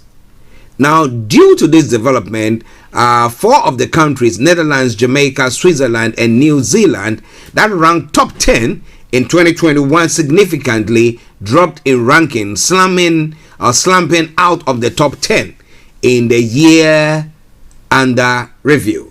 Now, Information Minister Kojo Upon Nkrumah said in a statement that the statement added that it is worthy of note that Ghana's dip in ranking was largely influenced by 2 of the new parameters, namely the economic context and safety of journalists, where the country scored 47.2 and 62.2.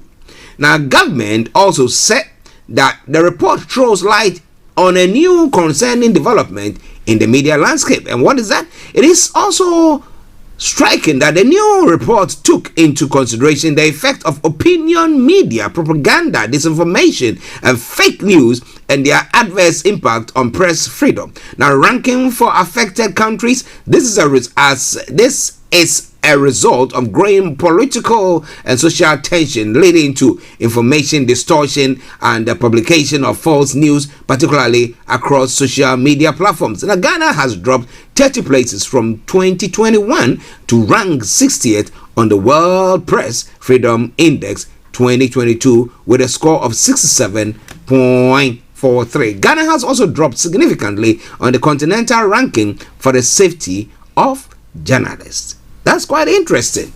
Now, was it last Wednesday when I was on the show, and I think I was having a chat, and then we were looking at what was happening exactly there. I didn't talk about fake news. Now, I agree with all that, but don't we have rules in place that will cause people who, if the person, is slandering somebody, is that not the laws in the country that seeks to address that issue? So I can take you to court for slander, I can take you to court for defamation, I can take you to court for blah blah blah. Why don't we go that way, but rather having people Rambo style, invading studios, beating people up, getting to the point where even people are killed for their stands? Well, I think they have to come again. But it's all coming away from Starr Radio UK, your favorite African and Caribbean radio station in London. Some other stories making the rounds in Ghana as well. Before I announce the lines open, e-levy panic. Withdrawals hit mobile money vendors. A spokesperson in association for the association has said, and the story says that the Mobile Money Agent Association of Ghana has stated that there has been unprecedented panic withdrawals at the mobile money vending station after 5 days of implementing the e-levy. Spokesperson of the association, Charles Kwesi Ado, in an interaction said members are overwhelmed by the numbers. As at Friday, even before the implementation of the e-levy on the 1st of May, that was Sunday, there were withdrawals. A lot of people were coming to our stand because of the holiday and the long weekend. We are finding it very difficult to understand because almost 80% of the customers that walked to our stand were withdrawing, which has never happened. So we are finding it very difficult, he said. According to him, due to the numbers showing up to withdraw monies, they've turned some of them down because we are unable to give them physical cash. So what are you going to give to them? That is the question. So is the government going to actually get whatever they were trying to or looking forward to getting when they embarked or they envisaged going on this e-levy path? What do you think is going to happen there? It is all coming away from Starr Radio UK. It is your favorite African and Caribbean radio station in London. Let me announce the lines open before we take a break. Now, if you want to join in the conversation this morning, it is simple. 02081332257 or 58. 02081332257 or 58. If you call that number, I tell you, I'll be able to join you there, or you'll be able to join me there as well and make your voice heard. Now, if you are in the US or Canada area or the Caribbean as well, it is 0017183032737. 0017183032737. You can text on WhatsApp at it is 07539661744. 07539661744. Our Twitter handle is Starr Radio UK and email address is info@starradiouk.com. Thank you very much. We take a quick break. Once we come back, we'll be looking at some of the other stories making the rounds. Stay tuned and don't you go away. Let me have a sip of water. Hi guys, this is your friend Uruj from SendWave. SendWave is a money transfer app that is used by people all over the world to send money to their loved ones in Africa. With SendWave, you can send money to Ghana, Nigeria, Kenya, Uganda, and Tanzania. And the best part is, SendWave is absolutely commission-free. Our exchange rates are excellent. You can see for yourself by checking them out on our website. So how do you use SendWave? SendWave is an app that you can download onto your phone from the App Store or Google Play Store. The app is free to download. After downloading it, just open the app and enter your name, email, and phone number. That's it. You're good to go. Make sure you use the promo code SR. S for Starr, R for Radio. This promo code will give you £5 free credit to send to Africa on your first transaction. Your money will be delivered to your recipient within seconds. Feel free to call me on 0749 7377 647 at any time. I'll be happy to tell you all about SendWave and help you in any way I can. Remember to use the promo code SR for £5 free credit. Medasse. Hi everyone, it's your girl BB Clement, the author of How to Go From Employee to Entrepreneur and the host of your weekly business show, BB Means Business, the show where we discuss everything you ever wanted to know about business but you were afraid to ask. How do I start my business? How do I raise the finance? How do I grow my business? Where am I going to find my customers? Join me every Tuesday at 1:30 p.m. on Starr Radio UK to get all the information and tips that you need to become a successful entrepreneur and become financially free. Remember, don't let life dictate to you. Rather, put your signature on life.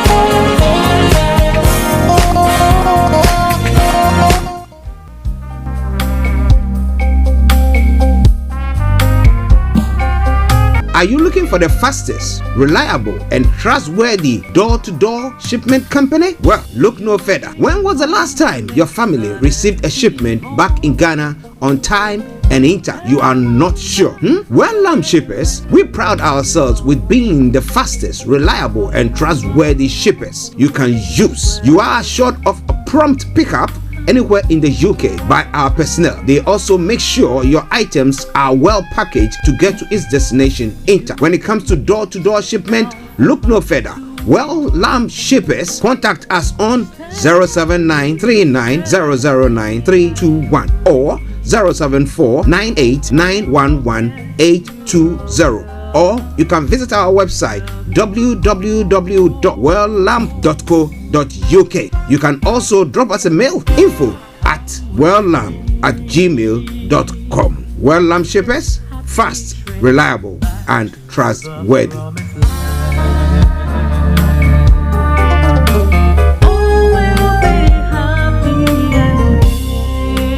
Hi there. Are you dreaming of owning your own house in Ghana? Then you will need a well-documented piece of land that is free from troubles.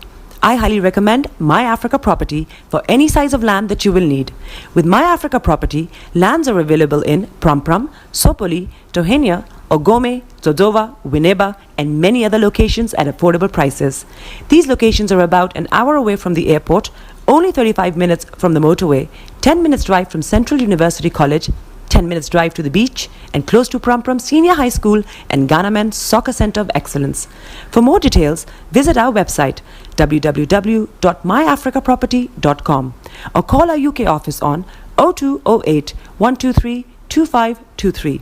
For our US and Canada offices, call us on +1 585 184 994145. You can also email us at ghana@myafricaproperty.com.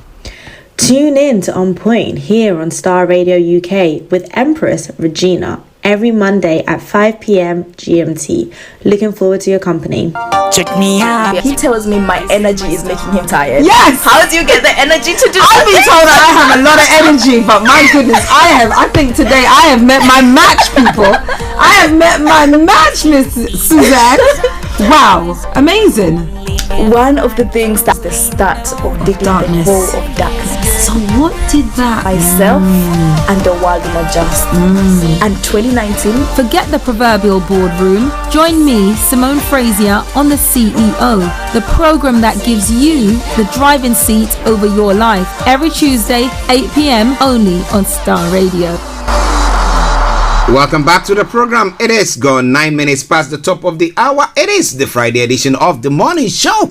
Yes, that was a nice break, and I had a nice sip of water, some warm water. I hope you also did the same. But wherever you are, thank you very much for once again joining in on the show. Now let's look at some of the stories making the rounds. As I did say, the lines are open. You want to join in, feel free to do so, because exactly at 12:30 I'll be taking you straight to Kent, where we have our money man who is going to be bringing you the money hour. Okay, so I did talk about the e-levy panic withdrawals, and I was asking that will government still get the planned revenue that they thought they were going to get from that. What do you think?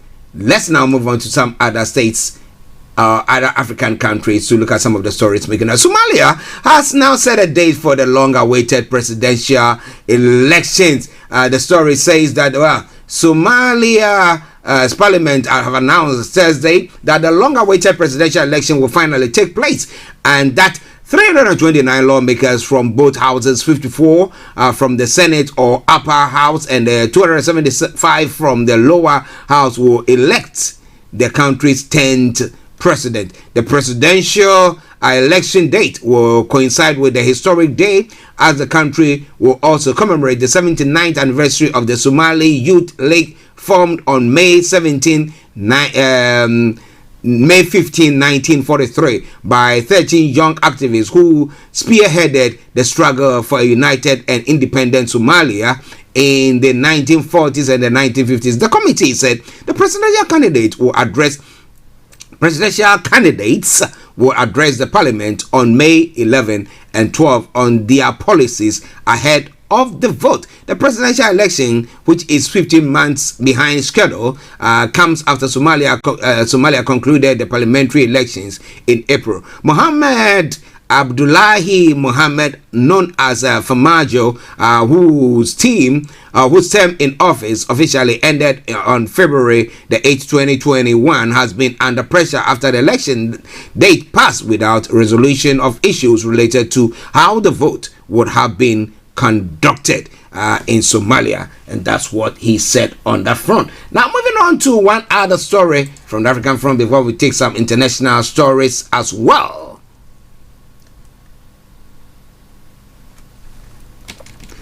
That is pertaining to mediation that is going to be taking place on the African. Okay, I think that story has eluded me. Oh my goodness. Okay.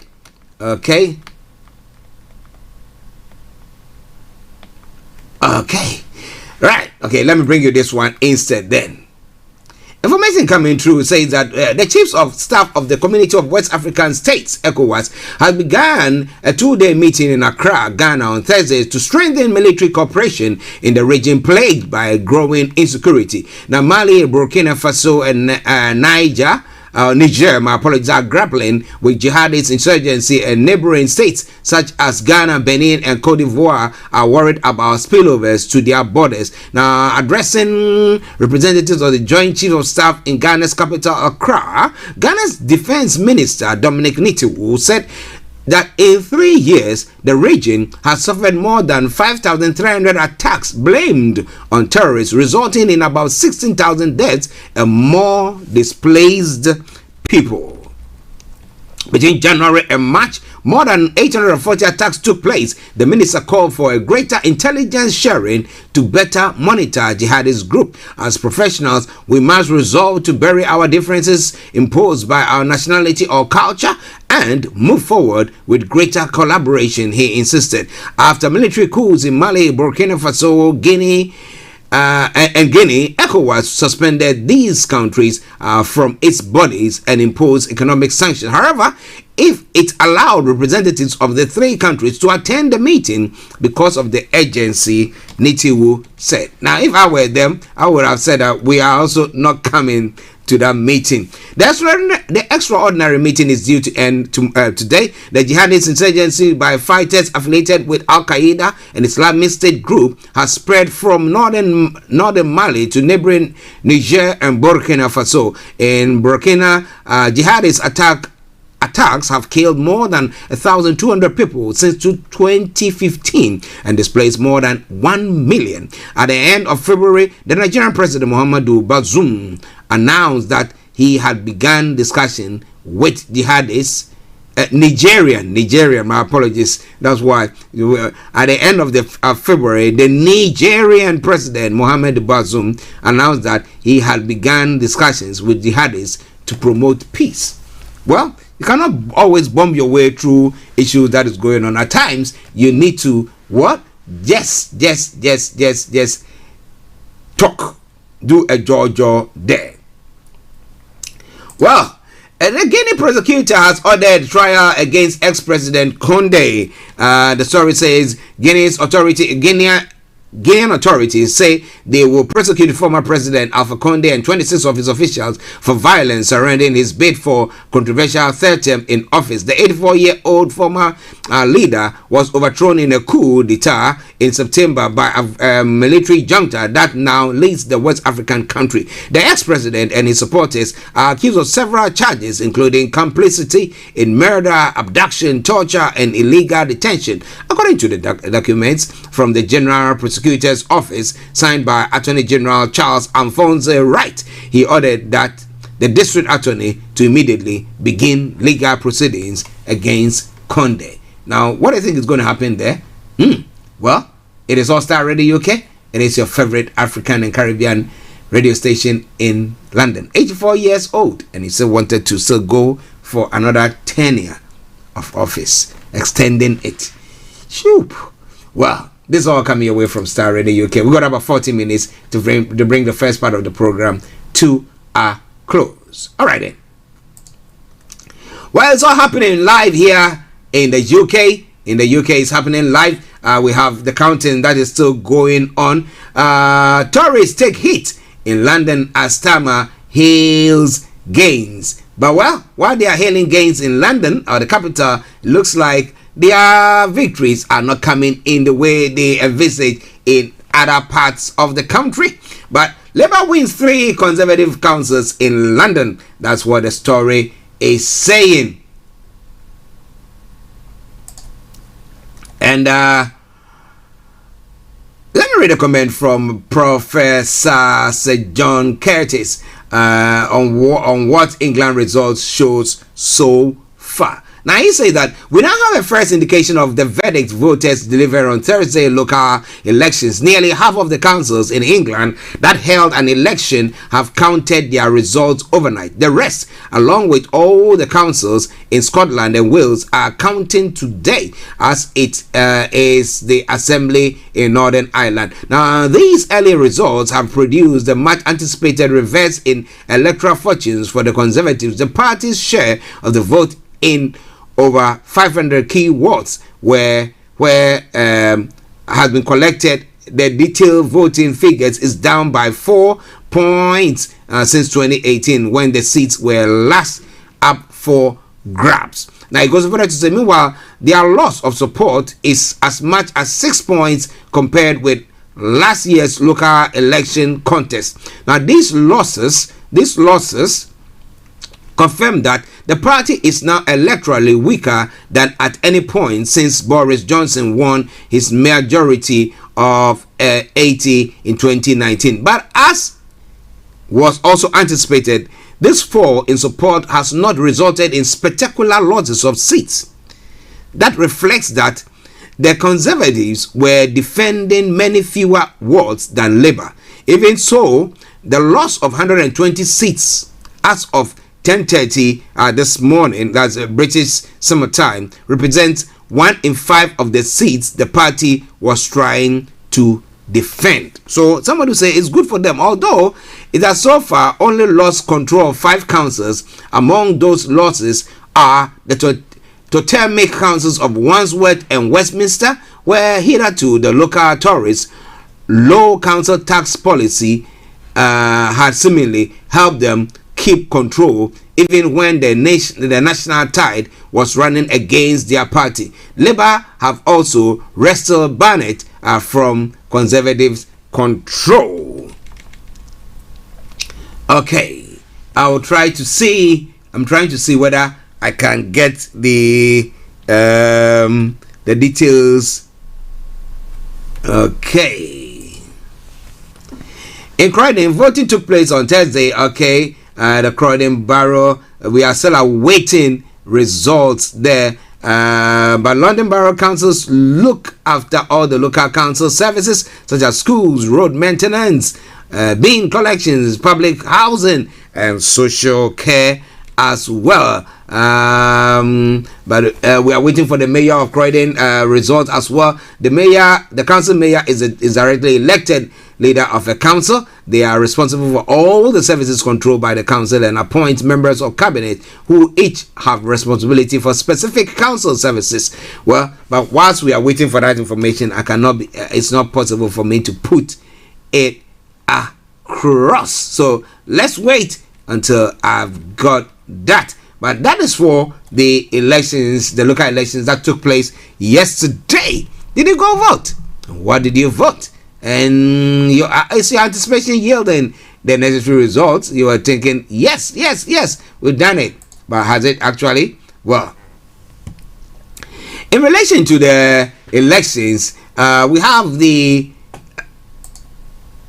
Prime Minister. We have the Prime Minister who has said that Boris Johnson admits his party faced a mixed set of results overnight as the votes for local elections in England were counted. Now, speaking on a visit to a school in London, the Prime Minister says it was a tough night in some parts of the country, but also says the Conservatives were making remarkable gains elsewhere. He adds the big lesson, the message from voters about what they want us to do is to focus on the big issues that matter to them. Now, part of that, he says, is energy security, especially as Bill saw, as well as his existing agenda on increasing the number of nurses and police officers. Well, but what do you think? Do you think they are delivering on that? 12:21 the time. It is Starr Radio UK. In other parts of the country, in Northern Ireland, ballot boxes have been opened, spreadsheets are being loaded up, and cups of coffee are being poured as candidates, journalists, and count staff are settled in for a long day. Now, votes are being counted at 3 centres in Belfast, Jordanstown, and Bergafeld to decide how 90 seats are filled across 18 constituencies. But we'll be having more details of all these happenings as the day unfolds. Now, Liberal Democrats leader Sir Ed Davey has just made a speech in Wimbledon urging people to join them to oust the Tories from power. That area of London was a very marginal seat at the last general election. It is Conservative held and has been for a very long time. And while the Lib Dems get close in 2019, it was not close enough. It is in the council area of Merton, run by Labour and held by Labour again today. But even though this is a day of reporting council election results, what you can hear Davey doing in his speech is naming parliamentary constituencies. He knows that winning this will ultimately provide the Lib Dems a way back from their huge losses in the past coalition election in 2015. So this is a really interesting part of the dynamic here, with the Lib Dems starting to get better results in all those areas they used to be strong in. And that could spell pretty bad news for sitting Conservative MPs. What do you think is going to happen? Should an election be called? Like ASAP, a general election. Do you think the fortunes of Lib Dems will change or be better than what we've seen in the past?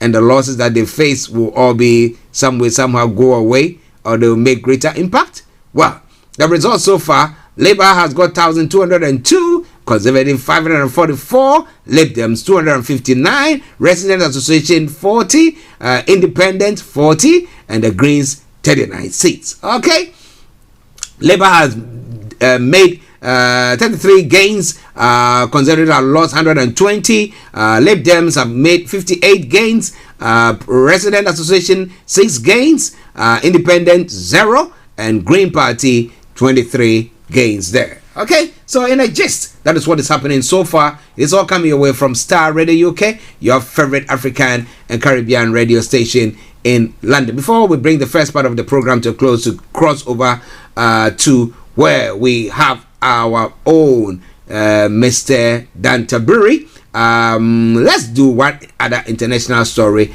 and then we go. Mariupol still works civilian rescue bid, and the way that is information coming through.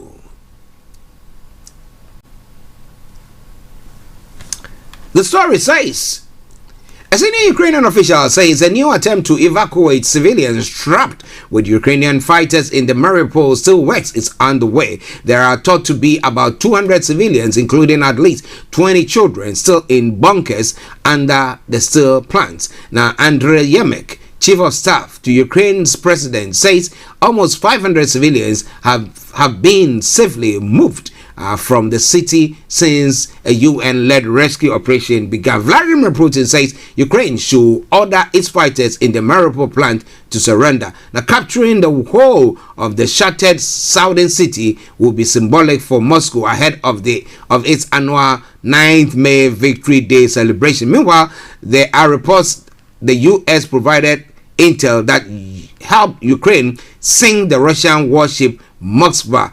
The Pentagon has denied other reports that the U.S. helped Ukraine target and kill Russian generals. Well, what do you think there?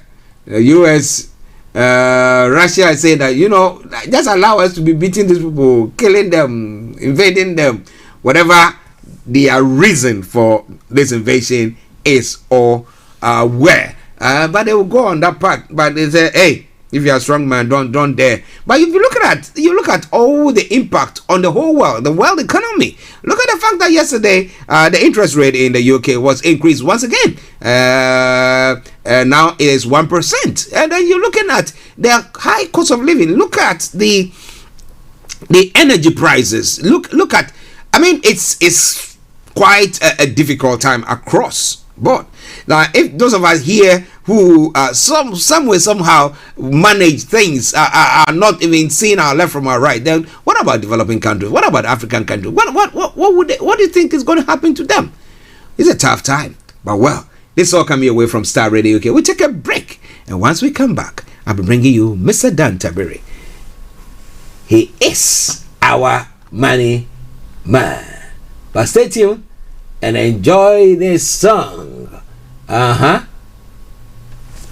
Whilst I try to get you that. And this is from a Friye Wuta. Now I've got his name. Ketsi Mr. Francis Guy, who sent that to me. So enjoy that whilst I get Mr. Dan Tabiri ready to come your way. Stay tuned. Don't you go away.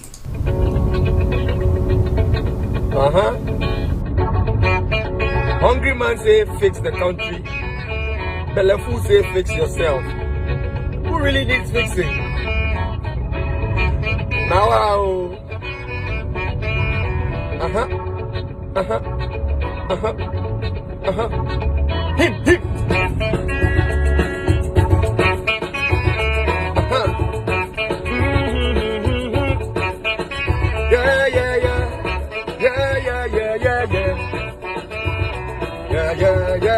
Yeah. Come on. Country hot. Country hot. Plenty no get what to eat. Even picking they feel the heat. So we ought to pray for change. Well, gala. Country hot.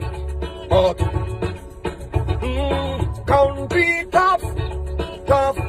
Everybody feel the heat. Even picking they feel the heat. So we ought to pray for change. We say fix the country. They say fix yourself. We say fix the country. They say fix yourself. Yeah. Tell me who and you and me be the country. Fix yourself. I agree. Fix the country. They say fix yourself. They say fix the country. We say fix yourself. No. Tell me who. Tell me me. Tell me you be the country. Fix yourself. I agree. Water plenty. Mumu be thirsty. Water plenty. Mumu be thirsty. We get to go to plenty cocoa. But we still they borrow they go. To get a job, it be whom you know.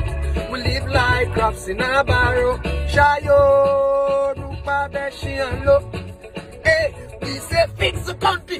They say fix yourself. They say fix the country. No. Hey, Tell me who, tell me me, tell me you be the country. Fix yourself. I said now you great. We say fix the country. You say fix yourself. Aye. They say fix the country. We say fix yourself. Hey, tell me who, tell me me, tell me you be the country. Fix yourself. I agree. Your minimum wage be hand to mouth. The government know the pay for months. From the same pay picking go chop, the fees go come. Yari the ball. And civil servants then magicians building mansions after few years. Who cares about the coffers? And each man living for himself. We say fix the country.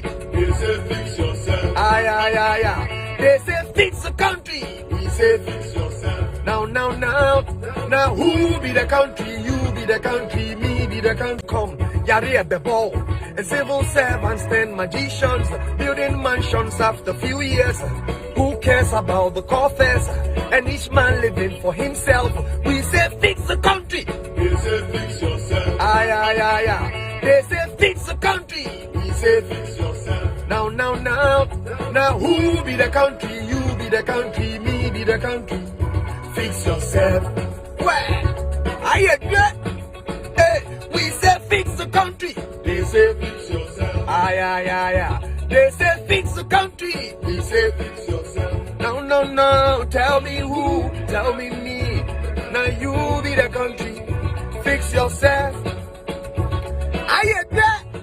Charlie, if you be cheap, you support Galamsey.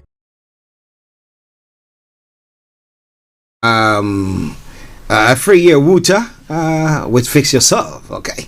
But it's now time for us to cross over to Kent, where our Money Man is, on a pre-recorded version of the Money Hour. So stay tuned while we get to him and enjoy the show, and I'll be back with you to run up the program. Joining us all the way from Kent, let me say, Mr. Tabiri, good afternoon to you. Good afternoon, Archie. Pleasure to come your way again this week. Yes, pleasure is all mine. Hope you are doing very well, sir. Yes, I'm good, by God's grace. Good. We thank God for that. Well, interestingly, was it this week? People have been angry, very, very angry. People are thinking that, well, upon all the challenges that the economy is going through, the energy prices and everything, the government has gone on with the increment of national insurance. And so I know we're going to be talking about all those bits, but what is your take on it? What is your take on that? Yeah, so in respect of the national insurance levy, or what the Chancellor would want to call health and social care levy, I mean, this was planned before the expectation of the rises in energy and cost of living standards. Yeah. So, as we all expected, that the spring budget that he read last month, he was, given the situation that we found ourselves in, he was either going to postpone or cancel it. And as he rightly said, people have been, especially the backbenchers in his party, feel a bit let down because they feel that the measures that he's put in place has not alleviated the hardships that are about to happen. So we saw that he pressed on and kept the levy, and even though he gave some concessions here and there, but he's still adamant that the health and social care levy is needed to be able to prop up the NHS as we move into the next decade. Okay. Listeners, Mr. Dan Tabiri, CEO of JL Accountancy Services, our money man. When it comes to issues pertaining to your account, I say it all the time, look no further. Mr. Tabiri is the man to see to address it for you. Today we are having a look at National Insurance Levy 2022 to 2023, tax rates and allowances. So, what are the National Insurance Levy? Yes, let me leave down your court, sir. Yeah, so we are in a new tax year. We are already 3 days in. So we all know the tax year in the UK starts from the 6th of April 2022. So we are 3 days into the new tax year. And what that means is that usually there are new tax rates and allowances that affect everyone in terms of what you pay on your taxes and your national insurance contributions. So I wanted us to take some time to look at what these changes are and how they're going to impact on us. Okay, sir. So we have already mentioned the new health and social care levy, which is 1.25% increase on national insurance costs for everyone. Basically, this is going to affect employees, going to affect businesses, it's going to affect self-employed people. So it's important that we understand what is coming, because with effect from the 1st of April, we're going to start seeing this on our pay slips. So when you receive your pay slip, you would see a note on there with a note that the health and social care levy increase has been applied across board. Okay. So this, in effect, would see an increase of 1.25% on our national insurances. What does this mean? So employees previously were paying 12% on national insurance contributions on earnings up to £50,270. With the increase in the levy, we're going to see this jump up to 13.25%. And then also people who earned above £50,270, there was a tax or NI of an additional tax of NI of 2%. This is also going to go up by 1.25% to 3.25%. Then self-employed people usually pay 9% on their profits above the national insurance tax threshold. And this is also going up from 9% to 10.25%. And also where their income is over and above £50,270, you're also going to see additional rate of national insurance of 3.25%, in line with what employees also pay. So we're going to see a 1.25% across board for everyone, whether you are employed or you are self-employed. Okay. All right. Yeah, go on, sir. Go on. Yeah. So, and also in the spring budget, we saw the Chancellor defended his position by saying that he's made some adjustments or given some concessions to employees and self-employed people. So previously, you start to pay the 12% national insurance rate after your earnings exceeding £9,880. This threshold has now been moved to £12,570 in line with the tax threshold. So that is the point at which you start to pay any national insurance or the increased national insurance that we have for 2022-23 tax year. Okay. Now, what this means is that altogether for the next 12 months, anyone who earns less than 34,000 a year would see a reduction overall in their national insurance contributions based on where this the national insurance threshold has been pegged. But anyone who earns over £34,000 a year would expect that they would pay more national insurance this year than the previous year. When you say more, by what percentage or how much more? 34,000 plus. Yeah, so the reason, so depending on how much your salary is above 34,000, you start to see more. I can't give you a percentage-wise increase, but the more you are above 34,000, you would see compared to last year. If you earn the same salary, you would have paid more national insurance this year. Okay. So go on, please. Go on. And also to add before you come in, that this threshold increase only takes effect from July this year. I believe it's been pegged at July because the announcement was made so late that it will not allow the various payroll software vendors to be able to adjust their softwares to be able to accommodate this new NI threshold. So the 3 months, April, May, and June, would give them the time to be able to adjust their systems to be able to calculate correctly the national insurance. Okay.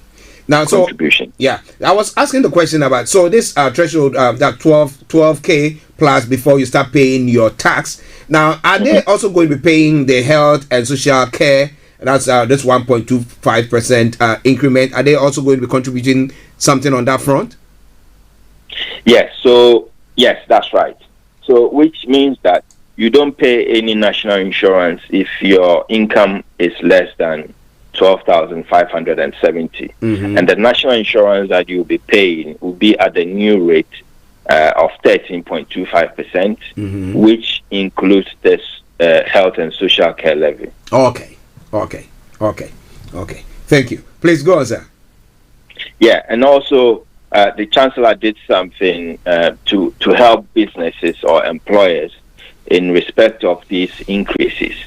So previously, employers had to pay national insurance for their staff, and they had an allowance of £4,000. So unless their national insurance bills, employer national insurance bills exceeded £4,000, employers did not pay any national insurance. With the new increase in the rates, the Chancellor has increased this allowance from £4,000 to £5,000, and this is expected to benefit overall about 670,000 employers all around the UK. Okay. Go on, sir. Yeah, so again, the Chancellor did not end there with the national insurance. He also extended the 1.25% levy onto dividends. So where people draw out their income from company profits as dividends, there will be some tax on there. So between any dividend payments between £37,500 up to £37,500, we pay dividends at 7.5%. Okay.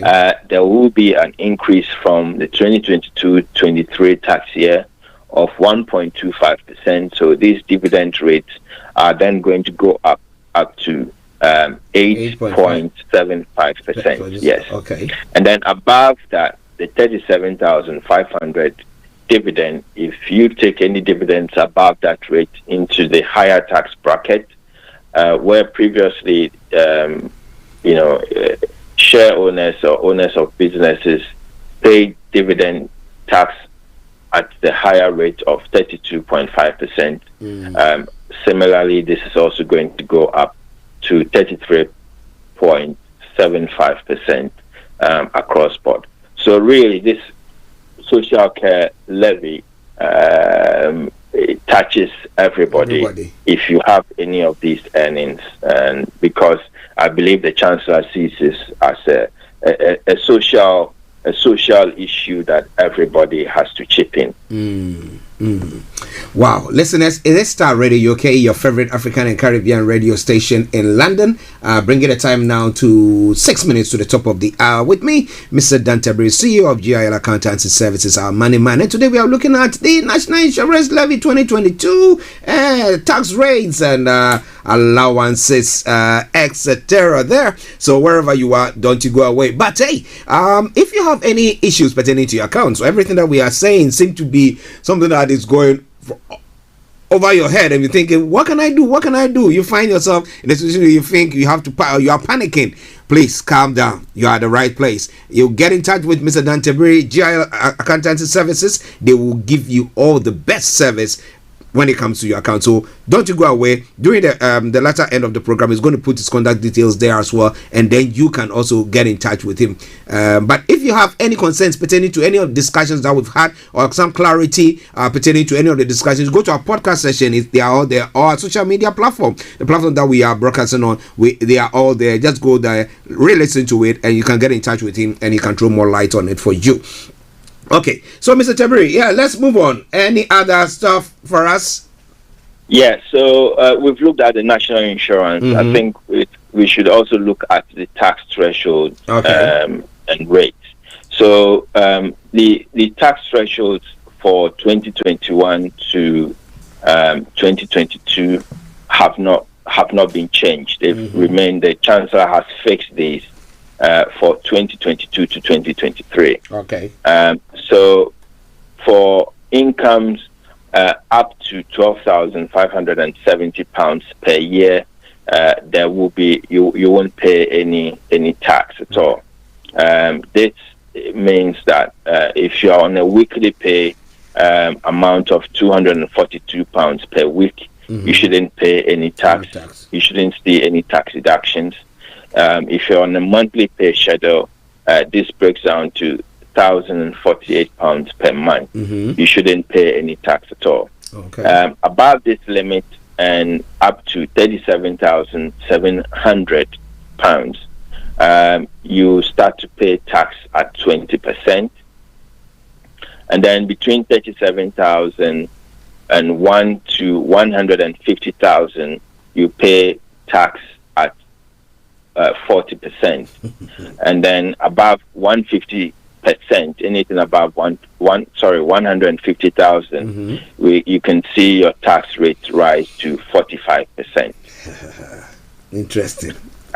So that is the tax rate. I think we can also have a look at minimum wage announced. I mean, there are hardships happening, but the Chancellor has not touched the minimum wage rates at all, simply because employers are complaining, also facing hardships, and any increase at all would also affect businesses.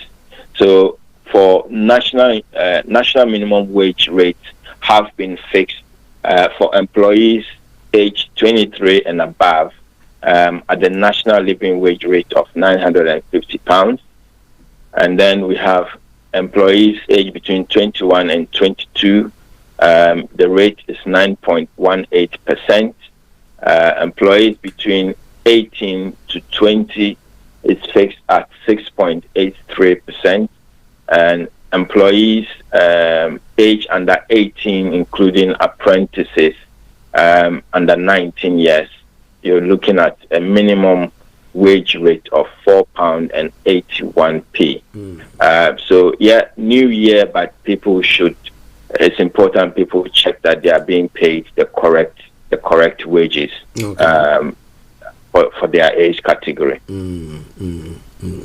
Okay. Listeners, if you fall, you think that whatever we are saying, you're falling short of it. Yes, like I said, you have to get in touch with Mr. Tabiri, and he will bring you more on that. Mr. Tabiri, do you have any more for us there? Yeah. So just to say that the situation in the UK and tax and politics and all that keeps changing. It's very fluid. If there are any changes happening, I promise you would hear of them first here on Starr Radio. So continue to tune in, continue to dial in and listen for information so that you can position yourself properly and well financially. If you have any concerns or any issues that you would want me to help you with, I'm happy to take your call on 07961248834, 07961248834, or you can reach me via email at dan@gilaccountants.com. Okay, dan@gilaccountants.com. And let me say, Mr. Tabiri, thank you very, very much for this wonderful submission once again. You are most welcome and have a good weekend. And you. We'll catch up later, sir. Yeah, so that has been Mr. Dan Tabiri, CEO of GIL Accountancy Services, our money man, who came your way with the money hour.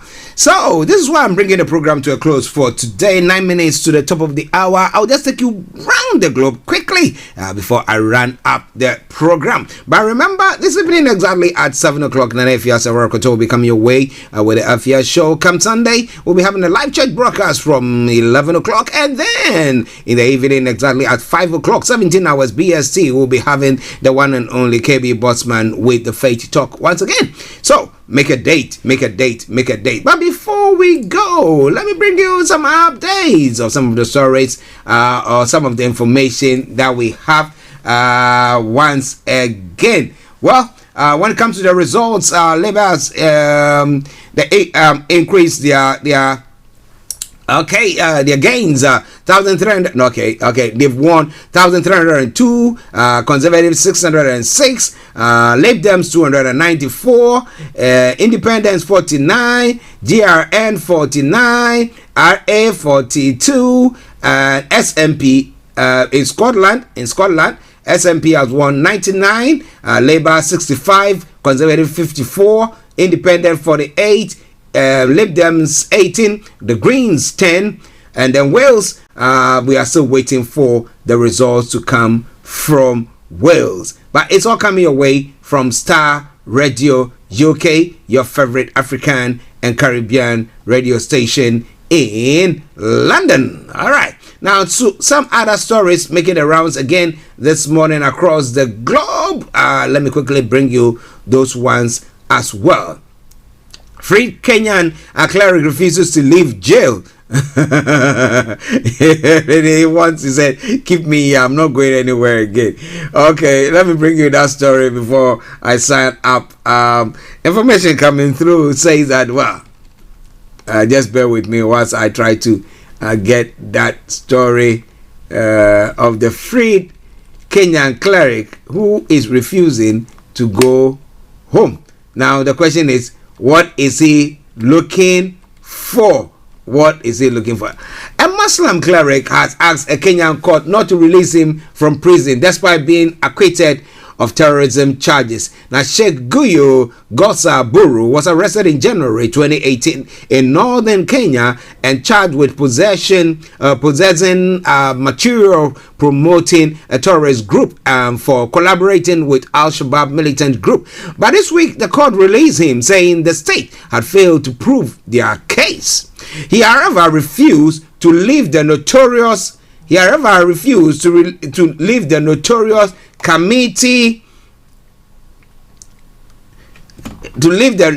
committee prison, saying he feared for his life. The cleric alleged that he could be abducted and killed by the state once he is free. The chief magistrate ordered that he should or could stay at the prison for a period not exceeding 30 days, after which he will be set free. He, however, has to pay the government for his stay at the facility. Mr. Buru had filed a different case at the High Court seeking to have state protection once he is freed. So, well, that is his reason for saying that I want to stay in prison. Don't send me out there. Well, listeners, this is why I'm bringing the program to a close for today. And it's been a pleasure coming your way. But as we discussed, well, there's so much that is going on across the globe. And so much trouble. But hey, we rest assured, with God in the boat, everything is going to be all right. Okay? So have a lovely afternoon and a weekend, and we catch up all on Monday once again when we come your way with another edition of the morning show. I say thank you to Mr. Dan Tabiri, to Mr. Olayomi Koiki, to Mr. Francis Gaye, the production team, and I say see you all. Bye-bye for now. It's been me, your one and only Archie. Bye.